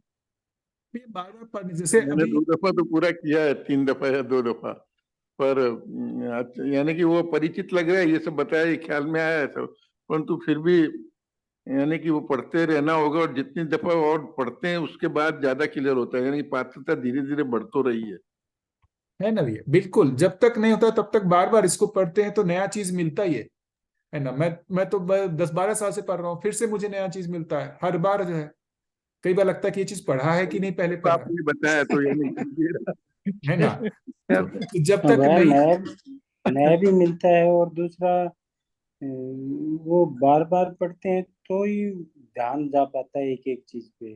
भैया हर बार जब भी पढ़ेंगे, मैं हम्म, मेरी तरफ से जो मैं पढ़ता हूँ मैं बता रहा हूँ, जब भी अपन पढ़ें अस्तित्व सहअस्तित्व है को कनेक्ट करते हुए, मतलब हर शब्द के पीछे अर्थ और अर्थ के पीछे की जो वास्तविकता है, हर लाइन के पीछे उस वास्तविकता तक कनेक्ट करने की कोशिश करेंगे।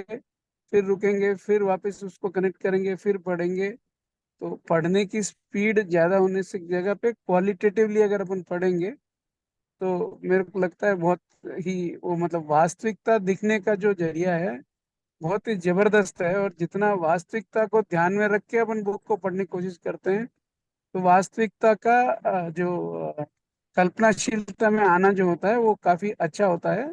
और उसे पढ़ने में काफी बढ़िया मजा भी आता है और सहायक भी होते हैं चीजों बहुत को बढ़िया जैसे टीचर, है बहुत वैसे देखने बढ़िया। के। अभी वो रविकांत भैया ने बताया, मेरा ध्यान तो अभी गया कि वर्ती का मन वर्ती वर्ती से ग्रहण क्या करेगा। वर्ती में कुछ नहीं है तो कहाँ से ग्रहण करेगा। तो ये अभी अब ऐसे ही कनेक्ट होता है कि मन तो वर्ती से तभी ग्रहण करेगा तब वर्ती के पास व्यवस्था होगी उसके पास। और उसके पास व्यवस्था कहाँ से होगी, उसके पास चित्त से, चित्त के पास वस्तु समझ में आएगी।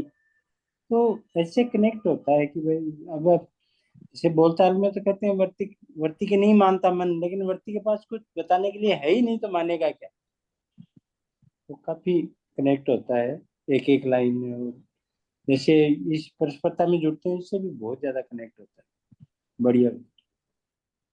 वही बिल्कुल भैया, मतलब मुझे लगता है कि श्रवण को बहुत मतलब किया जाए और तभी अपने को और आगे रास्ता पता चलेगा। बुक को पढ़े बिना जो है ना रास्ता पता चलता ही नहीं कि क्या हो रहा है नहीं। जी भैया जी, बिल्कुल। जितना मैंने सभी की बात सुनने के बाद लगता है कि यही प्रोसेस और रास्ता, ये एक ही रास्ता है, इसी से हम पहुंच पाने के लिए ने बार बार हम पुस्तक को और बाबा जी के वीडियो ऑडियो जो भी है संवाद है, इसको हम देखते तो हर बार एक नई लाइन छीनती है और ध्यान और गहराई में। और अपने आप में लगता है कि ये पहले भी तो ये पढ़ा लेकिन ध्यान नहीं गया, लेकिन हर समय स्थिति जैसे प्रोसेस आगे की ओर चल रही है। इसलिए पढ़ना और मुझे अभ्यास और ये सब साथ में हो अकेले में इतनी नहीं बनती है भैया जी, साथ में भी और पकड़ बनती है, बातचीत चर्चा करते हैं और बाबा जी के ऑडियो वीडियो से ध्यानाकर्षण है बिल्कुल बहुत अच्छे से हो पाता है। पुस्तक को तो ऐसे लगता है कि क्या पता 50-100 बार, जब तक बाबा जी कहते हैं कि प्रायोरिटी बननी चाहिए। तो हम प्रायोरिटी इतनी बनती नहीं है गहराई में, ऐसा लगता है। और समय का तो इसको लेबल लगा ही नहीं सकते भैया जी कि इतना समय और उतना समय, समय तो बाजू में रख के हमारी प्रायोरिटी कितनी उन चीजों वस्तु तक पहुंचने में है, वही यानी क्रिया की अवधि वाली बात है। बिल्कुल दीदी, मतलब और मेरा भी। अभ्यास उस पे उतना ही महत्वपूर्ण है। आप जब समझा रहे थे, मैं लेट ज्वाइन हुई, आप जो बता रहे थे भैया जी, अब वही मन में जिज्ञासा वाली बात, स्थिरता, इसको क्या आता है ये, लेकिन एकदम क्षणिक मुझे फैक्चुअल होते ये होता है, तो उसको मुझे रुक कर और मुझे यही आप जो बताए ना प्रोसेस यही है और अभ्यास से ही होना है। ये अब मन में और दृढ़ हो गए, अपने मन में चल ही रहा था, लेकिन आप द्वारा सब बताने के कारण और निश्चित होगी कि इसी से हम उसको, क्योंकि अभी तक पुराना अभ्यास उतना ही गहरा बना है, जैसे कि अब प्रिंट आउट हो चुका है, छप चुका है पूरा, लेकिन अब नए अभ्यास को भी हमको उतनी ही छपाना, मुझे गहराई अपने आप में हजम करने के लिए कंक्रीट की तरह जितना बनेगा, उतना फिर हमारा स्थिरता की ओर कदम बढ़ना, म्हणजे इस कदम है ना इन द सेंस इंटरनली, यानी क्रिया और स्थिरता की ओर बढ़ती है, ऐसा देख रही हूँ मैं। जिज्ञासा लगती है, अब अध्ययन लगता है, यानी दीदी, मैं तो देखिए अभ्यास के बाईपास के लिए रास्ता निकाला था कि बाबा जी की सेवा में पड़े रहूंगा और अभ्यास नहीं करना पड़ेगा, मुक्ति हो जाएगा, सारा कुछ हो जाएगा, अलाइनमेंट हुआ ही नहीं। बाबा जी ने डांट दिया, बोला कि सबको करना ही पड़ेगा, अभ्यास अध्ययन करना ही पड़ेगा। तब मैं वापस इसमें आया, वरना हम लोगों की प्रवृत्ति तो रहती है कि कोई शॉर्टकट मिल जाए, है ना। और उसके लिए मैंने जो हो सकता है दिव्य मानव का सानिध्य भी प्राप्त किया, लेकिन हो नहीं मतलब वो उन्होंने बताया कि होता ही नहीं है, ये रूप से नियम ही है ही नहीं, नहीं ये स्वभाव। तो और ये है ना करना ही दूसरा भैया पड़ेगा। जी, बिल्हा, और जितना जो बाबा जी कह रहे हैं उसको वैसा ही देखने का अभ्यास, ये बहुत महत्वपूर्ण है, जोड़ते हुए अस्तित्व सह अस्तित्व, जब तक वो जोड़ने के साथ नहीं बनता है ना, फिर वो जब तक वो क्लियरिटी नहीं बनती है भैया जी, ये भी देखा। फिर उसमें हम समय लगाते हैं कि मुझे 10 साल हो गया, 5 साल हो गया, अभी तक क्यों नहीं है। वो प्रॉपर जो बता रहे हैं बाबा जी, उसी वे से हम जोड़ते हुए अस्तित्व अस्तित्व सह अस्तित्व जोड़ते हुए, और बाबा जी जो कहने चाह रहे हैं उसका चित्रण हमारे अंदर बनता है, यानी जिसे हम श्रवण कह रहे हैं, तो वो मैंने हम बोलते हैं ना अलाइन होते हैं, हम ट्रैक पे बनते हैं ना, बाबा जी का कहना और हम भी उसको देख रहे, तो वो ट्रैक बनता है, तो एक्सेप्ट होता है ना, हाँ ये ऐसा कहना चाह रहे हैं बाबा जी। क्योंकि चारों आयाम और पांचों स्थिति की वाली बात है, यानी ये व्यक्तिगत में अभी तक मैं अपना कह रही हूँ कि स्टार्टिंग हम शुरुआत हम अपने आप से करते हैं, स्वयं से, कि मैं ऐसा ऐसा कर लूं और जी लूं तो हो जाएगा, लेकिन इसमें मानसिकता में पांचों क्रम यानी वाली स्थिति, यानी बिल्कुल तब अखंड समाज सार्वभौम व्यवस्था है ना, उसको सार्वभौम में हम जब तक नहीं देख पाते हैं चारों आयाम के साथ, और पांचों स्थिति यानी क्रम में जो मानव परिवार, समाज, राष्ट्र, अंतरराष्ट्र, इसकी स्पष्टता बाबा जी जो कहना चाह रहे हैं उसको वैसा ही देखने का हम प्रयास करते हैं, तब वो बाबा जी का खुलता है, यानी कि हाँ बाबा जी ऐसा कहना चाह रहे हैं, ये बहुत महत्वपूर्ण है, यानी बिल्कुल दीदी। दी तारा दीदी पूछ रही हैं कि ये देखिए दीदी, अभी तक कोई चैप्टर हुआ नहीं है, मानव व्यवहार दर्शन का हम लोग पठन नहीं कर रहे हैं। मैं तो बार बार जो भी कंटेक्स्ट आते हैं ना, तो उससे जो दर्शन में कहाँ क्या लिखा हुआ है मैं उसको जस्ट वहां रिलेट करता हूँ, ताकि मतलब मेरा एक ये रहता है कि बुक को पढ़ने के लिए इंटरेस्ट डेवलप हो, है ना, और अपनी तरफ से बुक पढ़ना शुरू करें। तो ये ऐसा कोई ये मानव व्यवहार दर्शन का ऑनलाइन पठन नहीं हो रहा है ना दीदी। ये जस्ट रैंडमली हम लोग जहां पर जो बात हो रही है उससे को रिलेटेड, जहां पर दर्शन में बातें कही गई है, मैं बस उसको ही रख रहा हूं। ठीक है, तो मुझे लगता है कि मतलब मैं तो देखिए अपना मानता हूं कि 2 घंटे जैसे अभी ये होता है, तो ये 2 घंटे जितना अच्छे तरीके से मेरा भी चित्तवृत्ति सही चीज में नियोजित होता है, इतना ये नहीं होता तो मैं दूसरी चीजों में कर रहा होता, ऐसा नहीं है। तो मैं भी ये सबको अवसर के ऐसा ही लगता हूँ। मैं तो श्री राम भैया को काफी मतलब इस तरीके से उनके प्रति भी कृतज्ञता रहता है कि उन्होंने कम से कम इस विधि से ऑनलाइन भी तो ये चीज शुरू किया, जिससे अपना एक कहें कि सही नियोजित हो रहा है, चित्तवृत्ति सही दिशा में नियोजित हो रहा है, उसका अभ्यास सही दिशा में हो रहा है, जो अभ्यास हम कराना चाह रहे हैं। तो ये 2 घंटा वही चित्तवृत्ति का वही अभ्यास हो रहा है। बिल्कुल सही, बहुत ही बढ़िया। हाँ ये जो शुरू हुआ है ये रियली बहुत ही अच्छा है, हाँ बहुत ही अच्छा है। यानी कि सही में हमारी ये सबकी कृतज्ञता है, मेरी तो बहुत ही कृतज्ञता है उनके प्रति। नहीं, मैं खुद भी यानी बोलता हूँ कि कि समय का बहुत ही सदुपयोग हो रहा है इसमें। बिल्कुल श्री राम भैया के लिए है ही कृतज्ञता है इन सब चीजों के लिए, कि हमारे को ऐसे अवसर उपलब्ध करा जहां पर सही का हम चित्तवृत्ति को नियोजित कर पा रहे हैं, जो अपने को अभ्यास करना ही है। तो ये अपन 2 घंटा वही कर रहे हैं, चित्तवृत्ति का सही अभ्यास करा रहे हैं। बढ़िया। और कोई कुछ कहना चाहते हैं या आज का रोक ले? रोक ले भैया, रोक ले, बहुत कृतज्ञता सभी के लिए, कृतज्ञता सभी के लिए, हर आदमी जो इसमें जुड़ता है सब एक दूसरे की प्रेरणा के स्रोत है, और श्री राम भैया का तो विशेष है ही है। और आप भी बहुत अच्छे उन्होंने से इनिशिएट किया ना। जितना अच्छे से आप क्लियर करने की, पूरी बताने की रहती है, सबके लिए बहुत ही बहुत बढ़िया हो रहा है, बहुत सबके